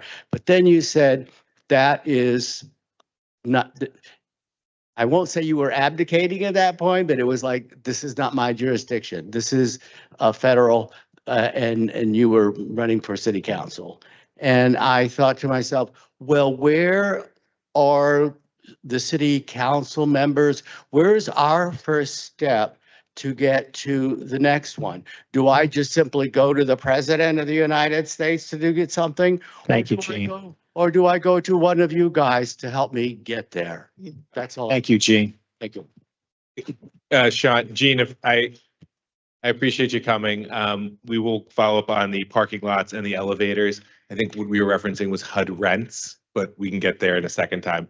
But we will work on the things that are in our jurisdiction, which include the parking lot and the elevators. Thanks, Gene. Okay, that concludes our public speaking portion of the meeting. On to our petitions and communications. Any questions or comments on items 6.1 through 6.30? Hearing none, there are no officer communications. Any questions or comments on Report of Directors 8.1? On to our claims and addendums number 1 and number 2. Council members are going to be taking a vote on claims and addendums number 1 and number 2. Councilperson Ridley. Councilperson Prinzary. Councilperson Bajano. Councilperson Saleh. Aye. Councilperson Solomon. Aye. Councilperson Gilmore. Aye. Councilperson DeJeece. Councilperson Rivera. Aye. And Council President Waterman. Claims and addendums number 1 and number 2 are approved unanimously 9-0. On to our resolution. Hold on, Sean. Two quick things. One, I want to move to motion a table 10.8. I tried to reach out to I forget the young lady. Oh, you got the email? There it is. I have the email to pull it, so. Okay. Yeah, Director Rands reached out to us and asked us to withdraw 10.8, that we can carry it to the next meeting and it's not time sensitive. And also, John, if you can provide, I didn't see this on Tuesday. I know the initial meeting when we had as it relates to upgrading the 911 system, we were supposed to have a meeting and somehow it came back on. I don't recall anyone from public safety coming to. Yeah, there was a back and forth of Q&As that Director Moody had responded back to the council with a memo identifying the answers to those questions. It was disseminated last week on Friday. Did y'all? I didn't see it. Who's seen it? I didn't see it. I'm surprised since. Yeah, it's important. This is there. They can't move out of 911. Communication. Yeah. Okay. Are we good? Yeah. Okay. All right, council members. So I'm going to be taking a vote on items 10.1 through 10.12 with the exception of 10.8, which has been withdrawn. Councilperson Ridley. Aye. Councilperson Prinzary. Aye. Councilperson Bajano. Aye. Councilperson Saleh. Aye. Councilperson Solomon. Aye. Councilperson Gilmore. Says Sean, 1 through. 10.1 through 10.12 with the exception of 10.8, which has been withdrawn. Aye. Thank you. Councilperson DeJeece. Councilperson Rivera. Aye. And Council President Waterman. Items 10.1 through 10.12 with the exception of 10.8, which has been withdrawn, are approved unanimously 9-0. On to our next set of resolutions, items 10.13 through 10.23. Again, that's 10.13 to 10.23. Councilperson Ridley. Aye. Councilperson Prinzary. Aye. Councilperson Bajano. Aye. Councilperson Saleh. Aye. God bless you. Councilperson Solomon. Aye. Councilperson Gilmore. God bless you. Aye. Councilperson DeJeece. Aye. Councilperson Rivera. Aye. And Council President Waterman. Items 10.13 through 10.23 are approved unanimously 9-0. On to the balance of our resolutions, items 10.24 through 10.30. Sean, can I just say something before on Sure. 10.30? On Monday night, no one was here from, I'm sorry, on Tuesday night, no one was here to address this item. That's a joke. Well, public safety should have been here to listen, to ask, so they can answer the questions. We received a memo about this, but it only told us what we already knew. The 911 system in the city is broken and they are severely understaffed and ill-equipped. That's another joke. I emailed the public safety department and asked exactly how this money is being spent, but no one ever got back to me. This is typical of the public safety. I want to know dollar for dollar what we are getting for the $40 million. Government spending and waste is a big topic for us legislators right now, and we should be able to see exactly what we are buying and how much we are paying for it. Until I can see that this money is being spent on lavish offices or vanity items, I can't vote for this. I think it's a shame, and they don't, Public safety should have got back to us. We asked, and I asked, a couple other council people asked last council meeting. They only get They back to explained certain this issue people. to us and nobody got back to us. They only get back to certain people. They don't like to answer questions. They act like they're so upset. They get paid the most money. Public safety is a disgrace, man. They're horrible. I have emails dating back three years. They never get back. Horrible. You shouldn't have to do that as elected officials. If you can't email back a sitting council member, how do you think the public is going to feel when they try to reach out? That's a disgrace. We shouldn't have to show up to the office on their door. Why do we have to show up on their door? You See what shouldn't have to. they get paid to provide a service to do a job. Okay, I understand what you're saying, but when they don't answer me, I show up on their door. They supposed to come to the council No, to I speak show about up their on their door. project. I show up on their door to make $40 sure I million get and the before I- director can't come and give us an itemized budget on how we're spending. That's $40 million. You know, you need to show up. at the door. 20,000, 10, that's 40 million. We all show up at the door. Do we have to sunshine that if we don't council goes? Well, Public safety. I'd have I'm to come serious. with you, If and they yes, surprise we would me, have to sunshine that. Right, you don't want to say it, but Mm. get frustrated with them not answering. I mean, the only comment that I have to say is I get what everybody is saying here, you know, the price, the directors don't come up and don't come here.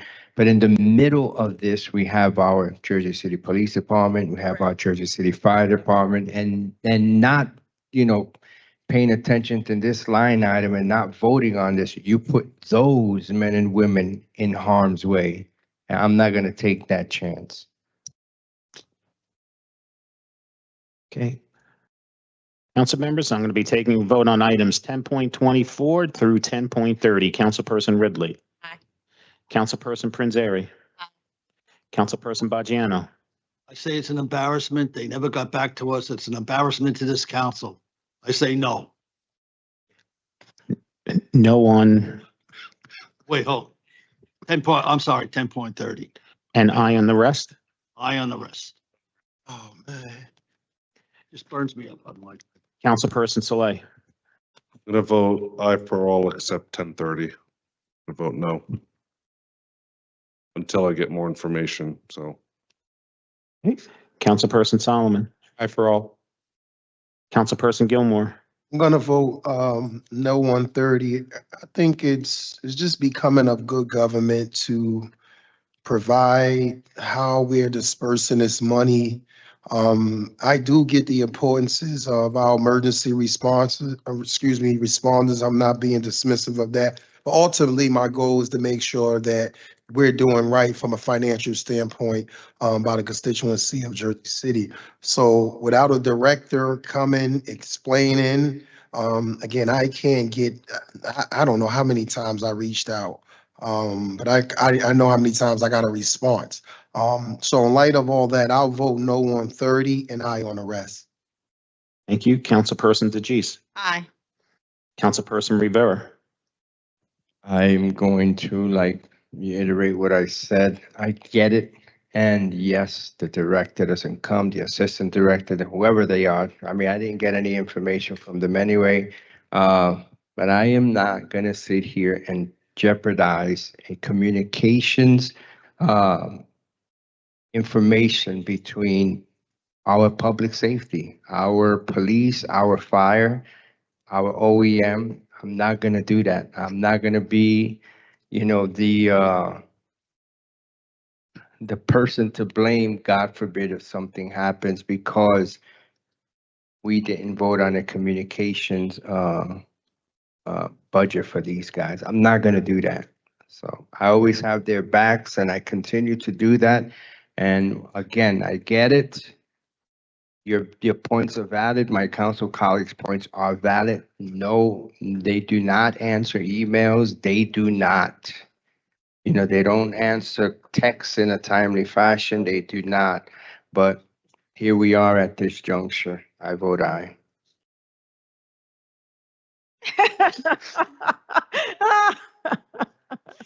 Council President Waterman. You know, I hear the frustration, but I want people to understand exactly how government work. It is the BA and it is the mayor administration. We ask to meet with them.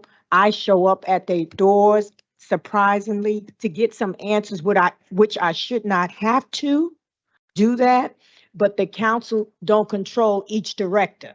You can see that. That's the way it is written.